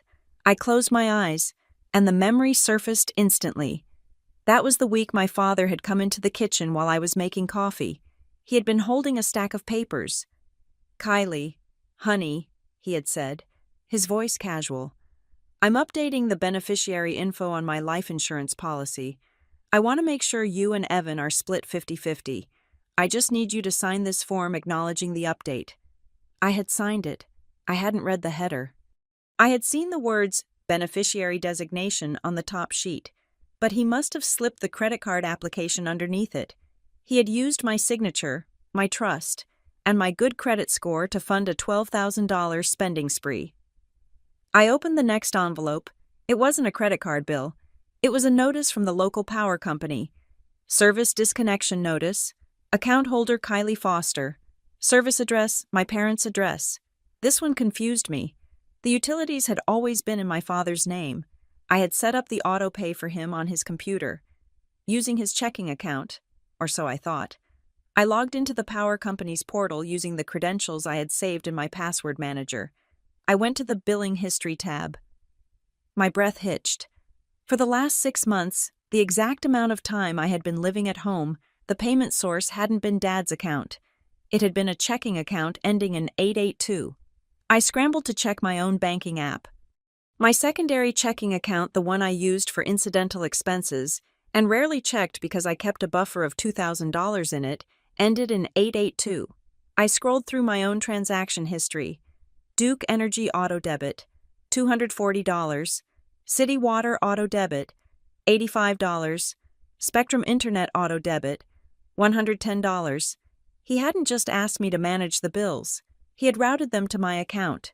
He had set it up so that my money was keeping the lights on, the water running, and the Wi-Fi streaming. And because I had been so focused on saving my main paycheck for grad school, and because the amounts were small enough to fly under the radar of my fraud alerts, I hadn't noticed the slow bleed. But when I moved my money 2 days ago, when I transferred everything to a new, secure account at a different bank, those auto payments had bounced. That was why Evan was texting me about the Wi-Fi. It wasn't a technical glitch. It was a non-payment suspension. I sat back, feeling a wave of nausea. The house, that beautiful manicured symbol of the Foster family success, was running on my fumes. I was the generator, and when I unplugged myself, the lights went out. My phone buzzed on the counter. It was Evan again. Evan, 10:15 a.m. Mom is freaking out. She just got a certified letter. She is crying in the pantry. She says they are going to take the house. Kylie, what is happening? Take the house. The phrase hung in the air like smoke. I grabbed my keys. I couldn't go back to the house. It was a crime scene as far as I was concerned, but I couldn't leave my mother to drown in the dark. If the house was in danger, that meant the mortgage wasn't being paid, and if the mortgage wasn't being paid, then the rot went all the way to the foundation. I texted Evan back. Kylie, tell Mom to meet me at Shelley's Lake Park, the bench by the boat rental, alone. Tell her if she brings Dad. I leave. Evan, she's coming. She's shaking. Kylie, the park was bright and cheerful, filled with young mothers pushing strollers and retirees walking dogs. It was a stark contrast to the woman sitting on the bench near the water. My mother, Janine Foster, looked like she had aged 10 years in 3 days. She was wearing oversized sunglasses, but I could see the puffiness of her cheeks. She was clutching her purse to her chest as if someone were trying to snatch it. When she saw me, she stood up. She didn't hug me. She just looked at me with a mix of betrayal and desperation. You look terrible, I said, sitting down on the opposite end of the bench. How could you? She whispered. How could you just leave us like that? Dad is falling apart. Kylie. He's shouting at people on the phone. He's punching walls. Dad is a criminal. Mom, I said flatly. And he has been stealing from me. And from you, too, I suspect. Don't say that, she snapped, her voice trembling. He is a good provider. He is just having a liquidity crisis. That's what he calls it. A liquidity crunch. Is that what he calls defaulting on the mortgage? I asked. Mom flinched. She looked away, toward the ducks floating on the muddy water. He told me it was a mistake, a bank error. He said the check got lost in the mail. Mom, I said, leaning forward. Banks don't lose checks in the mail anymore. Everything is electronic. Show me the letter. She hesitated. She gripped the purse tighter. Show me the letter, Mom, or I walk away, and you can handle the foreclosure alone. With a shaking hand, she reached into her bag and pulled out a crumpled envelope. It was from a law firm specializing in asset recovery. I read it quickly. It wasn't just a late notice. It was a notice of default and intent to foreclose. The mortgage hadn't been paid in 4 months. 4 months. The exact timeline overlapped with when Dad started asking me for rent. He told me to sign some papers last year, Mom said, her voice barely audible. He said we needed to refinance to get a lower rate. He said it was smart money management. He brought a notary to the house, a friend of his. Did you read the papers? I asked gently. It was so much legalese, Kylie. You know I don't understand that stuff. Frank said, just sign here, Janine. Trust me. So I signed. I looked at the document again. It referenced a secondary lien. Mom, I said slowly, this isn't just the primary mortgage. This is a HELOC, a home equity line of credit. He took out a second mortgage on the house. He drained the equity. Mom let out a small sob. He said he needed capital for the business. He said his commission structure changed, and he just needed to bridge the gap until the next quarter. There is no next quarter, I said. He is robbing Peter to pay Paul, and now Peter is broke. I needed to ask the hard question, the one that terrified me the most. Mom, I said, where is your retirement fund? The teacher's pension rollover, the IRA you inherited from Grandma. Mom went still. She took off her sunglasses. Her eyes were red-rimmed and hollow. He moved it, she whispered. Moved it where? He said the market was volatile. He said he found a private investment fund with a guaranteed 12% return. He said he needed to consolidate our assets to protect them. Did you sign for that transfer? She nodded. Tears spilled over her cheeks. He said if I didn't sign, I didn't believe in him. He said, Janine, after 30 years, don't you trust me? I felt like vomiting. A private investment fund. It was code for his own personal checking account. He had liquidated her future to pay for the country club dues, the lease on his luxury sedan, and the facade of the successful executive. It's gone, isn't it? Mom asked. Her voice broke. The money, it's all gone. I think so, I said. We sat in silence for a long minute. The ducks quacked. A child laughed on the playground. "The $900, I said, the realization hitting me like a lightning bolt. "The rent bill he gave me at the party. What about it?" "It wasn't random," I said. I pulled out my phone and opened the calculator app.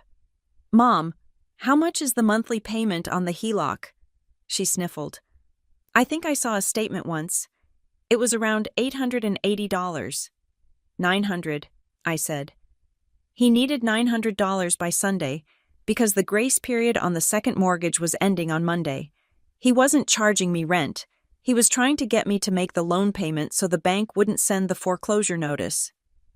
He had stood there, in the kitchen, surrounded by party guests, and handed me a bill to save the house he had already gambled away. And then he went outside and gave Evan a car he couldn't afford, to prove to everyone and himself that he was still the king of the castle. "He is sick," Mom whispered. "He is sick in the head." "He is desperate," I corrected. "And now that I have cut off the flow of money, my money, he is panicking." I looked at my mother. She had been complicit. Yes, her willful ignorance had allowed this to happen, but she was also a victim. She was a woman who had been trained to be helpless, and now she was standing in the wreckage of her obedience. "You have to leave him," I said. "I can't," she said instantly. "Where would I go? This is my house." "It's not your house anymore. Mom, the bank owns it, and if Dad keeps going, they will come for everything else." My phone rang. It was Evan. I hesitated, then put it on speaker so Mom could hear. "Kylie." Evan's voice was high-pitched, frantic. "Are you with Mom?" "I'm here," I said. "You need to tell her not to come home," Evan said. "Evan. Dad is tearing the office apart. He's looking for papers. He keeps screaming your name." "Evan, get out of the house," I said. "Get in your car, the old one, not the SUV, and drive to Tasha's." "I can't," Evan said. "He blocked the driveway with his truck. He says nobody leaves until this is fixed." "Evan," I said sharply, "is he hurting you?" "No," Evan said, "but he's scared. Kylie, I've never seen him like this. He told me." Evan's voice dropped to a whisper. "He told me that if you go to the authorities, if you report the fraud, the whole family goes down. He said he will say we were all in on it. He said he will say you knowingly co-signed and now you are trying to back out. He said he will ruin your career at the advocacy center." I felt a cold rage settle in my gut. It was the clarity of the battlefield. He was threatening to drag me into the mud with him. He was threatening to destroy my professional reputation, the one thing I had built entirely on my own, to save his skin. "He can try," I said, "but he forgets one thing." "What?" Evan asked. "I kept the receipts," I said, "and I have the note." "The note? The one on the fridge," I said. "I assume no responsibility for any financial obligations that do not bear my physical, wet ink signature." "He ripped that up," Evan said. "He shredded it the second he saw it." "It doesn't matter," I said. "I took a picture of it before I left, and I have the metadata. It's a time-stamped declaration of non-liability, but more importantly, Evan, I have the bank records. I have the IP addresses. I have the proof that I wasn't even in the house when those loans were originated." I looked at Mom. She was weeping silently, her hands covering her face. "Evan," I said, "listen to me. Go into your room. Lock the door. Do not engage with him. I am going to make a call." "Who are you calling?" Evan asked. "The police." "No," I said. "Not yet. The police are a blunt instrument. I need a scalpel." I hung up. I turned to Mom. "I need you to do one thing for me. I need you to give me the password to Dad's main email account, the one he uses for the private investments." Mom looked at me. "I don't know it."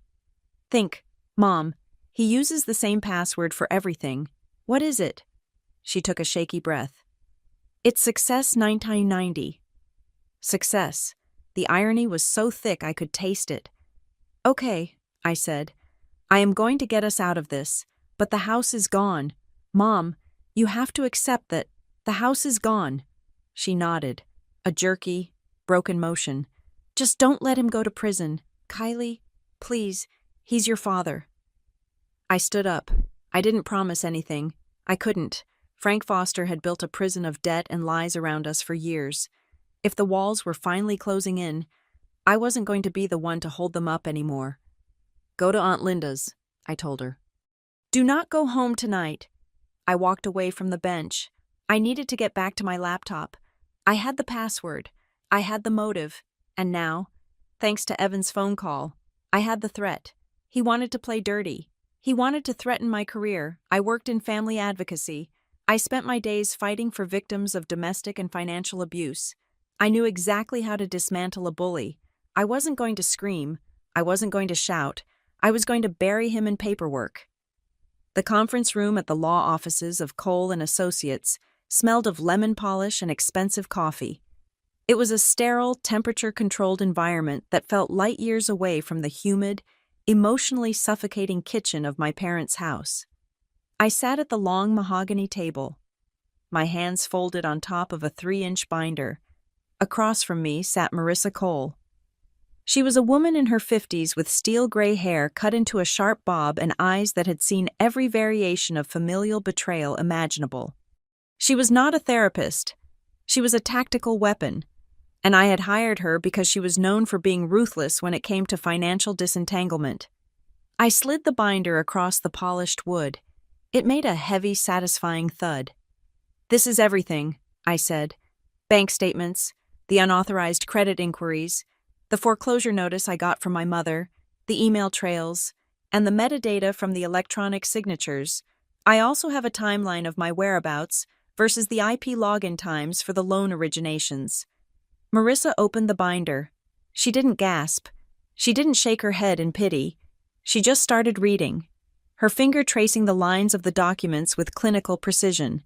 She spent 10 minutes in silence, flipping pages, cross-referencing dates. Finally, she closed the binder and looked at me over the rim of her glasses. Your father has been busy, she said. Her voice was dry, devoid of judgment but heavy with fact. This is a textbook case of familial identity theft. Kylie, we have grand larceny, wire fraud, and forgery. If we take this to the district attorney, your father is looking at a minimum of 5 to 10 years in federal prison, given the amounts involved. I looked out the window at the Raleigh skyline. I saw the bank tower where my father claimed to have meetings.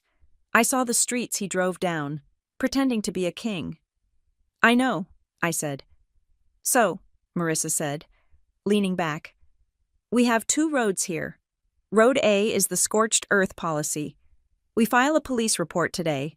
We hand this binder to a detective. Your father is arrested, likely within 48 hours. Your credit is cleared fairly quickly because the fraud is obvious. But your family is effectively nuked. Your mother loses the house immediately. Your brother's car is impounded as evidence, and your father becomes a felon. She paused, letting the weight of that settle. And Road B? I asked. Road B is the leverage play, Marissa said. We treat this as a civil dispute with a criminal hammer held over his head. We draft a legally binding affidavit. He admits that he signed your name without consent. He assumes full liability for the debts. He agrees to refinance or sell assets to pay off the loans immediately. We give him 72 hours to execute this. If he refuses, or if he misses a single deadline, we file the police report. I stared at the binder. The scorched earth option was tempting. It would be justice.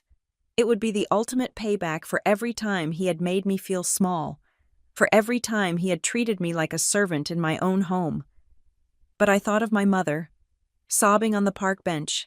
I thought of Evan, terrified and confused. If I sent Dad to prison today, I would be the villain in their narrative forever. I would be the daughter who ruined the family, not the victim who saved herself. I needed them to see the truth first. I needed a confession, not just an arrest. We take Road B, I said, but with a modification. I want a meeting, here, in this office. You want to confront him? Marissa asked. No, I said. I want to witness him. I want him to look me in the eye, in front of you, and sign the admission. I want my mother and my brother in the room. I want the audience he loves so much to see him without the mask." Marissa nodded slowly. A small, shark-like smile touched her lips. "I can arrange that. I will draft the demand letter. We will frame it as a settlement conference. It sounds diplomatic enough to get him in the door." "Good," I said. I left the office feeling lighter than I had in years. I walked to my car, and for the first time, I didn't feel the phantom weight of my family's expectations on my shoulders. I had handed the burden to Marissa. It was a legal problem now, not a daughter problem. I sat in my car and opened my banking app. I had one more step to take before the meeting. I navigated to the fraud reporting center for the bank that held the car loan. I clicked the button that said, "Dispute Transaction." I uploaded the affidavit Marissa's paralegal had just notarized for me, stating that the signature was forged. Then I clicked Submit. It was a silent action, just a tap on a glass screen. But it set gears in motion that no amount of my father's charm could stop. The bank's fraud algorithm would trigger an immediate freeze. The next time Dad tried to log in to manage the account, he would be locked out. The next time a payment was due, it would be rejected. I was cutting the power lines. My phone buzzed. It was a text from Evan. "Evan, he is still looking for the family asset agreement. He thinks I lost it. He is tearing my room apart while I'm at the gym." "What do?" I typed back quickly. "Kylie, do not give it to him. Bring it to me. And Evan, I need you to take pictures of everything in his home office desk, specifically the drawer he keeps locked. You know where the key is." There was a long pause. I watched the 3 dots dance on the screen. Evan was struggling. He was being asked to spy on his hero. "Evan, I can't break into his desk." Kylie, you are not breaking in. You are protecting yourself. That car loan is in your name too." "Evan, if I go down, you go down. I am trying to save your credit score from being ruined before you even start your life." A minute passed, then another, then an image popped up on my screen. It was a photo of a document, then another, then a third. Evan had found the key. I zoomed in on the photos. They were statements for the car loan. I read the terms, and my jaw tightened. It wasn't just a standard auto loan. It was a predatory subprime nightmare. The interest rate was 14%. The term was 84 months. 84 months, 7 years. And there was a balloon payment clause at the end. Dad hadn't handled it. He had signed Evan and me up for financial slavery to buy a car that would be rust by the time it was paid off. He had accepted the worst possible terms just to get the keys in his hand for that graduation moment. He had sold 7 years of our future for 5 minutes of applause. I saved the photos. "Kylie, good job. Bring the physical copies when you come to the meeting. Do not tell him you have them." I drove to the other side of town, to a quiet complex of garden apartments. I had signed a lease yesterday. It was a small 1-bedroom unit, nothing like the sprawling suburban house I grew up in. It had a galley kitchen and a view of a parking lot. But when I unlocked the door and walked in, it smelled like fresh paint and silence. There was no rent due note on the counter. There was no pile of unpaid bills hidden in a drawer. There was no mother crying in the pantry. I set my keys on the counter. I took a deep breath. The air felt thin, clean, and entirely mine. I spent the evening unpacking. I didn't have much, just the 2 suitcases of clothes and my laptop. I went to Target and bought a single plate, a single bowl, a single fork, and a coffee mug. I ate a sandwich standing in the middle of my empty living room, and it was the best meal I had tasted in a decade. I was poor.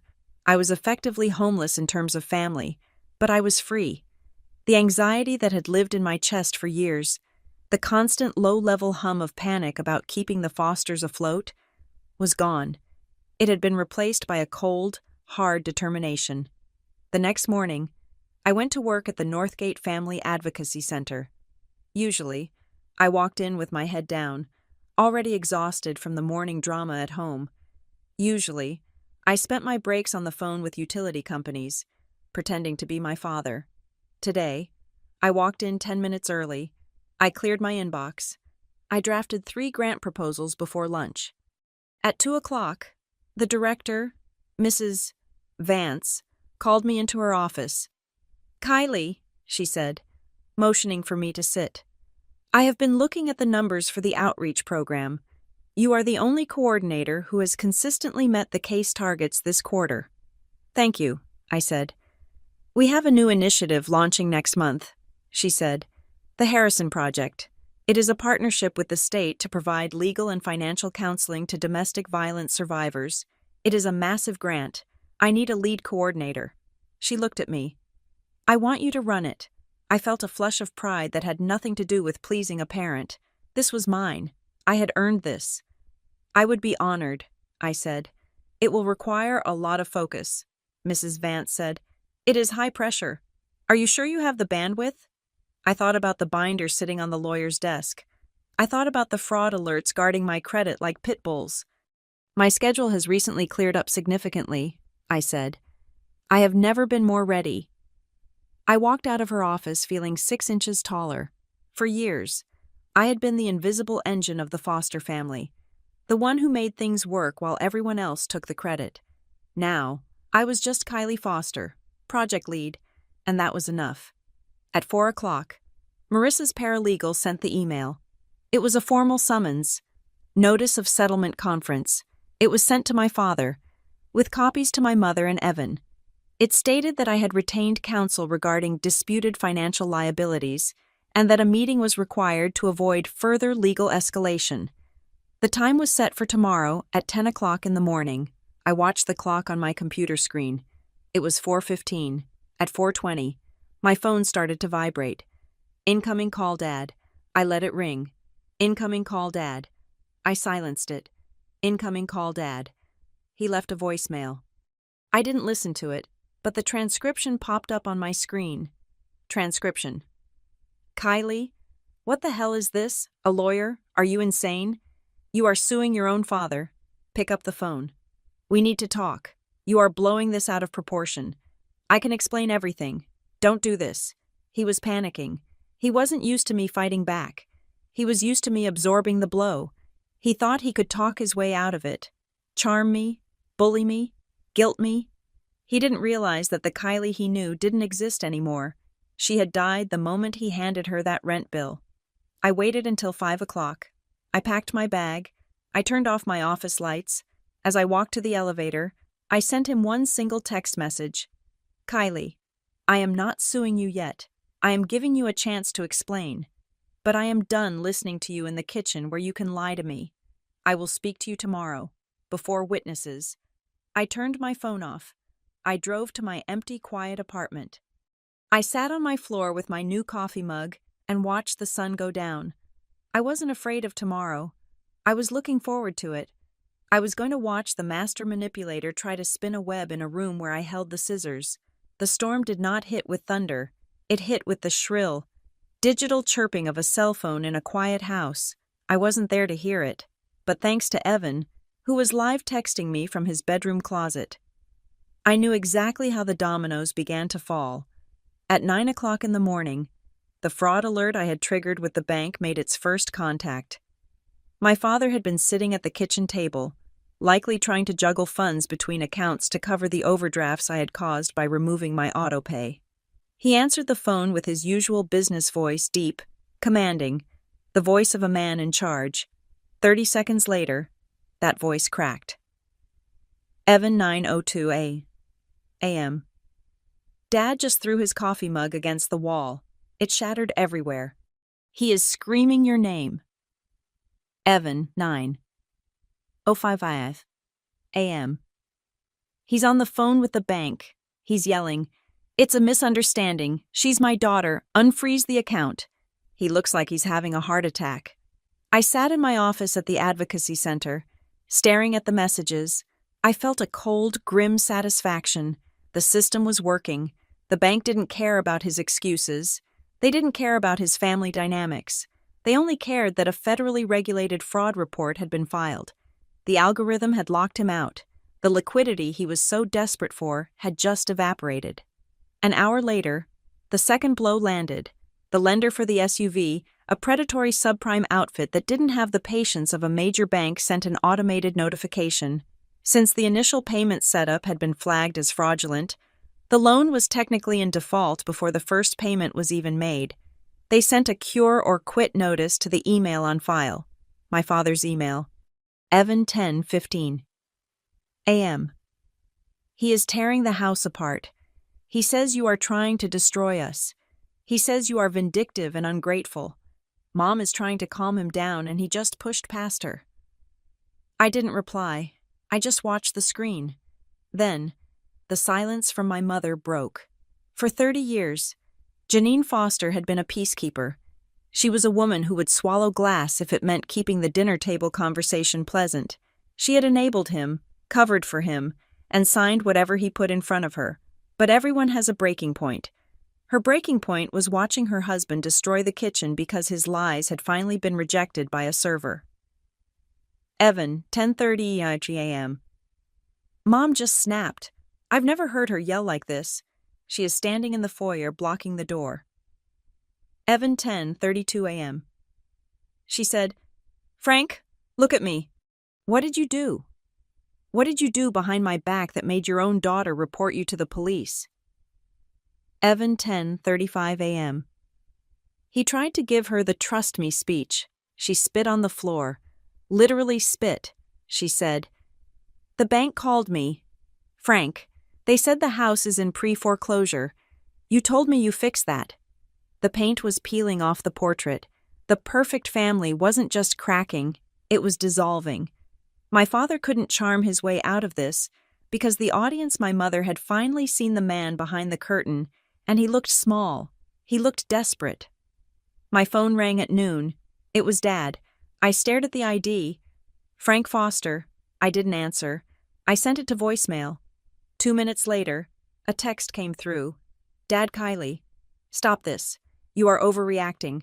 I will waive the rent. The $900 is forgiven. You can come home. We can work this out. Don't let strangers into our business. I read the message twice. I will waive the rent. He still didn't get it. He truly believed that this was a negotiation about room and board. He thought he could bribe me with $900 when he had stolen my identity for $40,000. It was pathetic. It was the bargaining of a man who had never been told no in his entire life. I thought about the note I had left on the fridge. I assume no responsibility for any financial obligations that do not bear my physical, wet ink signature. He had probably read that note and laughed. He probably thought it was a teenager's diary entry. He didn't realize it was a legal disclaimer. I hadn't left that note to say goodbye. I had left it to define the terms of engagement. I wasn't running away. I was fortifying my position.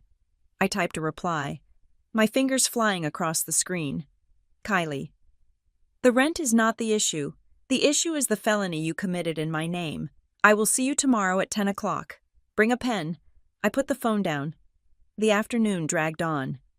The air in my office felt heavy, charged with the static of the approaching storm. I tried to focus on the Harrison project, but my mind kept drifting back to the house. I imagined the silence in the hallways now, the shattered ceramic on the kitchen floor, the ghost of the party from 3 days ago, when everyone was cheering for a car that was actually a cage. At 7 o'clock that evening, Evan called. Hey, he whispered. He sounded exhausted. Where are you? I asked. I'm in the garage, he said. Sitting in the car? The SUV? Yeah, he paused, and I could hear the leather creak as he shifted. It smells new. Kylie, it smells like success, but I feel sick every time I look at the steering wheel. It is just a car, Evan, I said. Is it? He asked. Because Dad looks at it like it's a trophy, and Mom looks at it like it's a bomb, and I'm the idiot in the middle who drove it home. He took a shaky breath. He said, slipping into the childhood nickname he used when he was scared. Can I just give it back? Can I drive it to the dealership tonight and leave the keys in the drop box? Will that fix it? My heart squeezed. He wanted a reset button. He wanted to undo the last 72 hours. You can return the car, Evan, I said gently. And we will. That is part of the plan for tomorrow. But returning the metal won't fix what broke. I know, he said. But maybe if the debt is gone, Dad will stop screaming. The debt isn't the problem, I said. The entitlement is the problem. You can return the keys, Evan, but you can't return the years I spent being the invisible glue in this family.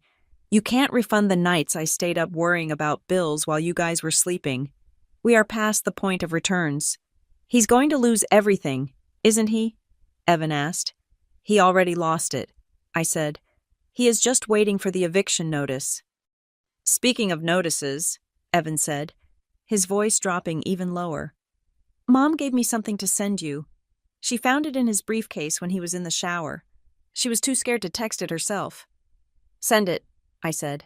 My phone pinged. An image loaded. It was a document from a private lending group, not a bank, but one of those high-risk, hard-money lenders that advertise on late-night television. Loan modification agreement. Borrower, Frank Foster. Collateral, 124. Oak Creek Drive, primary residence. Condition of funding, immediate payment of $12,000 by Friday, June 20th, to capitalize the arrears. I looked at the date. June 20th. That was tomorrow. The pieces slammed together in my mind with the force of a car crash. The $12,000. The $900 he wanted from me. The unexpected gift of the car, which was actually a way to show assets to a lender. The desperate attempt to unfreeze my credit. He wasn't just trying to pay a bill. He was trying to close a restructuring deal that would save the house from immediate foreclosure. And he needed my credit profile, my clean name, to act as the guarantor for this hard money loan. He had planned to bring me into the fold, guilt me into signing as a co-borrower to save the family home, and use the $900 rent as part of the closing costs. I was the collateral. He intended to mortgage my future to pay for his past mistakes. He was going to bind me to a high-interest, predatory loan that would have destroyed my financial life for decades if he defaulted, which he absolutely would have. He wanted me to sign for the house, I said into the phone. That is why he came to Tasha's. That is why he was begging. He needs a co-signer by tomorrow or the deal falls through. Yeah, Evan said. And Kylie, there is one more thing. What? I heard him on the phone with his lawyer, or someone acting like a lawyer. Go on. He told them he has leverage, Evan said. He said, Don't worry. My daughter will sign. I have something on her. I have a secret that will make her fall in line. I frowned. I don't have secrets. Evan, my life is boring. I go to work. I pay bills. I go home. He sounded sure. Kylie, Evan said. He said, She thinks she is a saint. But I know about the money from 2 years ago. I will use it if I have to. The money from 2 years ago. My mind raced. 2 years ago. What happened 2 years ago? I had been working at the entry-level position at the center. I was saving for a deposit on an apartment. I hadn't borrowed money from him.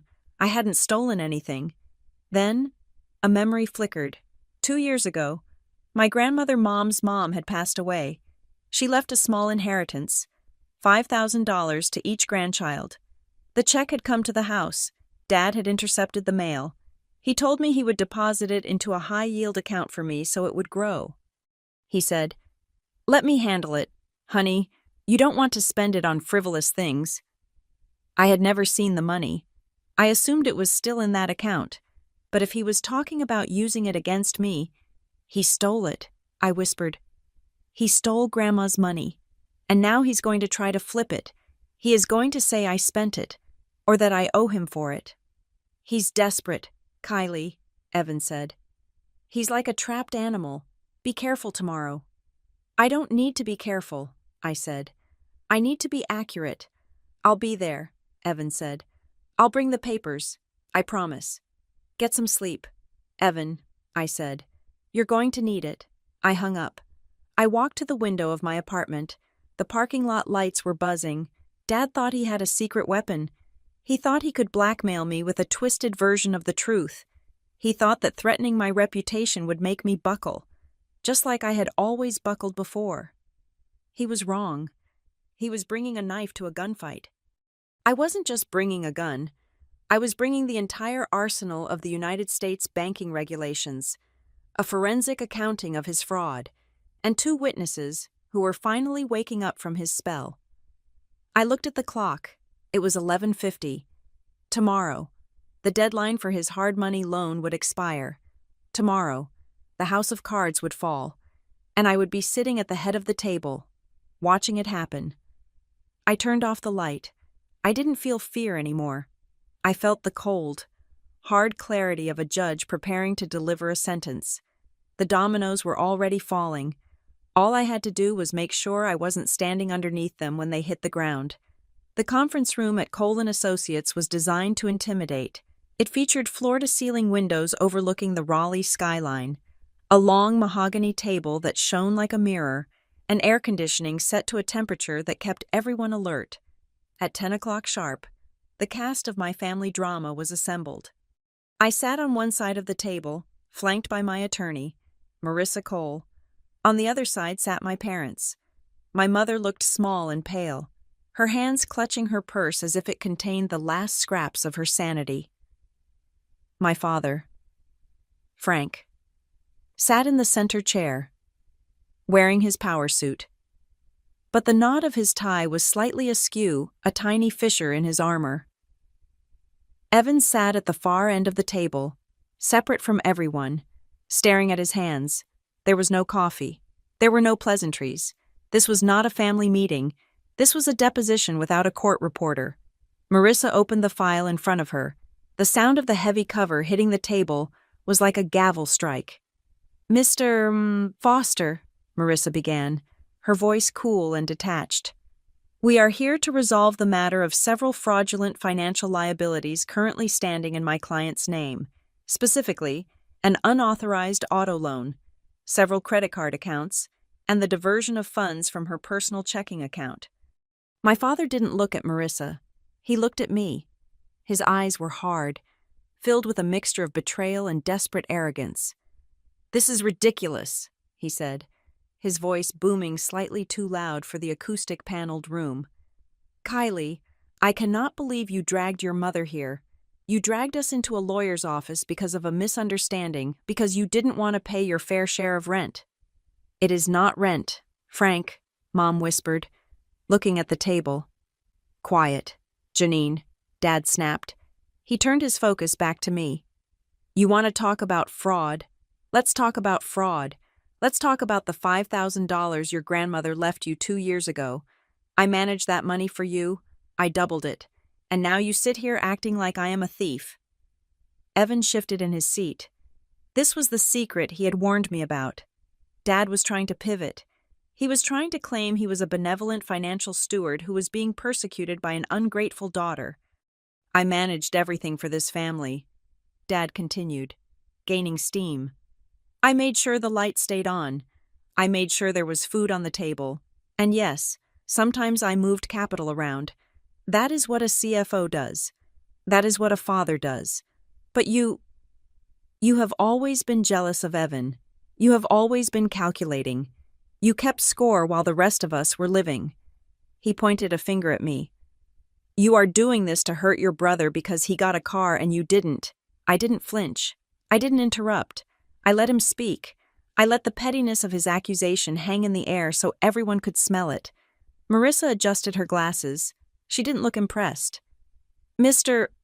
Foster," she said, cutting through his bluster, "we are not here to discuss your daughter's personality. We are here to discuss facts. Did you, or did you not, access an online lending portal on June 14th and sign Kylie Foster's name to a $40,000 promissory note?" Dad's mouth shut with an audible click. He hesitated. "I acted as her proxy," he stammered. "It was a verbal agreement. She knew about the car. She was clapping in the driveway." "I was clapping," I said, speaking for the first time, "because I thought you were a generous father, not because I agreed to pay for my own brother's gift." I reached into the binder Marissa had prepared. I slid a single sheet of paper across the polished wood. "This is the IP log from the bank," I said. "The loan was signed at 7:45 in the evening. At that exact moment, I was at the grocery store, buying the beer for the party. Here's the receipt from the store. Timestamped 7:46. Dad stared at the paper. "And this," I said, sliding the next document, "is the household utility account history. You changed the billing source to my personal checking account 6 months ago. You didn't ask me. You just logged in and swapped the routing numbers. I was going to pay you back, Dad shouted. It was a cash flow issue. I was waiting for a commission check. There is no commission check. Frank! The scream came from my mother. We all turned. Janine Foster had stood up. She was trembling, but her eyes were dry and furious. She reached into her purse and pulled out the document she had been hiding, the pension fund withdrawal record. I called the administrator this morning, Mom said, her voice shaking. I asked them to send me a copy of the authorization form, the one you said I signed. She threw the paper at him. It fluttered and landed on his expensive suit jacket. That is not my signature, Mom said. You traced it. You traced it from our marriage license. I can tell because of the way the J loops. I haven't signed my name like that in 20 years. The room went dead silent. This was the twist he hadn't seen coming. He thought he had Mom under control. He thought she was too weak, too dependent to ever check the paperwork. But he had pushed her too far. He had threatened her home, and a cornered mother is a dangerous thing. Dad looked at the paper on his chest. He didn't touch it. His face turned a shade of gray I had never seen before. Janine, he whispered, I did it for us. The market crashed. The commission structure changed. I was trying to save the house. I needed the cash to pay the mortgage arrears. If I didn't take the pension, we would be on the street. So you stole from me, Mom asked. You stole our future to pretend we were still rich. I was fixing it, Dad roared, slamming his fist on the table. I just needed time. I just needed everyone to hold the line. I bought Evan the car to show the lenders we were solvent. It was all part of the play. He looked at me, his eyes wild. Kylie, you understand. You work in advocacy. You know how hard it is. I did this for the family. I did this to give Evan a start. I did this to keep a roof over your head. You did it for your ego, I said. And when you ran out of your own money, you decided to spend mine. I am your father, he pleaded. Doesn't that mean anything? Doesn't loyalty count for anything? Loyalty isn't a suicide pact, I said. And a family isn't a financial shield for your mistakes. I looked at him. You asked what my future is. You asked why I am so calculating. It is because I knew, deep down, that you would eventually try to drown me to save yourself, and I refused to let you. Dad looked around the room, searching for an ally. He looked at Mom, who was staring out the window, refusing to meet his gaze. He looked at Marissa, who was checking her watch. Then he looked at Evan. Son, Dad said, his voice cracking. Tell them how much that car means to you. Tell them we can work this out. We can make the payments. I just need a bridge loan. Evan stood up. He was holding the keys to the SUV in his hand. They jangled in the silence. He walked over to the table. He placed the heavy black fob directly in front of Dad. I don't want the car, Dad, Evan said. His voice was quiet but steady. I drove it here. It's parked downstairs. I cleaned out my stuff. Evan, don't be stupid, Dad hissed. That is a $40,000 asset. It's not an asset, Evan said. It's a lie. I don't want to drive a lie. I don't want to drive something that is ruining my sister's life. Evan looked at me. I'm sorry I didn't see it sooner. Kylie, I'm sorry I let him use me against you. It's okay, I said softly. Evan looked back at Dad. I am going to get a job, a real job, not one you set up for me, and I'm going to buy my own car when I can afford it, even if it is a junker. Dad looked at the keys. He looked at his son. The realization hit him like a physical blow. He had lost the audience. The applause was over. Marissa leaned forward. She pushed a document toward him. It wasn't a lawsuit. It was a confession. Mr. Foster, Marissa said. Here are your options. Option A. You sign this affidavit admitting that you forged Kylie's signature on the loan documents and the bank accounts. You agree to assume full legal liability for the debt. You agree to refinance or liquidate assets within 30 days to remove her name from every single obligation. and you agree to reimburse the stolen funds from her checking account. She paused. Option B. Kylie walks out of this room and goes directly to the Raleigh Police Department's fraud division. She files a criminal complaint for identity theft, forgery, and wire fraud. Given the evidence of the pension forgery your wife just provided, the district attorney will likely add charges for elder financial abuse. Dad stared at the document. His hands were shaking. If I sign this, he whispered, I admit to fraud. The banks will blacklist me. The banks have already blacklisted you. Frank, Mom said, her voice tired. It's over. You can't do this to me, he said, looking at me. I am the head of this house. There is no house, Dad, I said. Mom showed me the foreclosure notice. It is gone. The only thing left to save is your freedom. Do you want to go to prison, or do you want to fix this? He looked at the pen Marissa had placed on the document. It was a nice pen, heavy, expensive. He picked it up. He held it for a long moment. I watched his face. I saw the anger, the shame, and finally, the resignation. He was a man who had run out of road. He signed. He signed his name with the same flourish he used on birthday cards and business deals. But this time, it didn't buy him status. It bought him mercy. Marissa took the paper immediately. She checked the signature. She notarized it with her stamp. Thud click. Thank you, Marissa said. We will file the release with the lenders today. Kylie is no longer liable. Dad didn't look up. He sat there, staring at his hands, a king sitting in the ruins of his castle. I stood up. I picked up my purse. Kylie, Dad said. He didn't look at me. Where are you going? I am going to work, I said. I have a new project to lead. Will you come by on Sunday? He asked.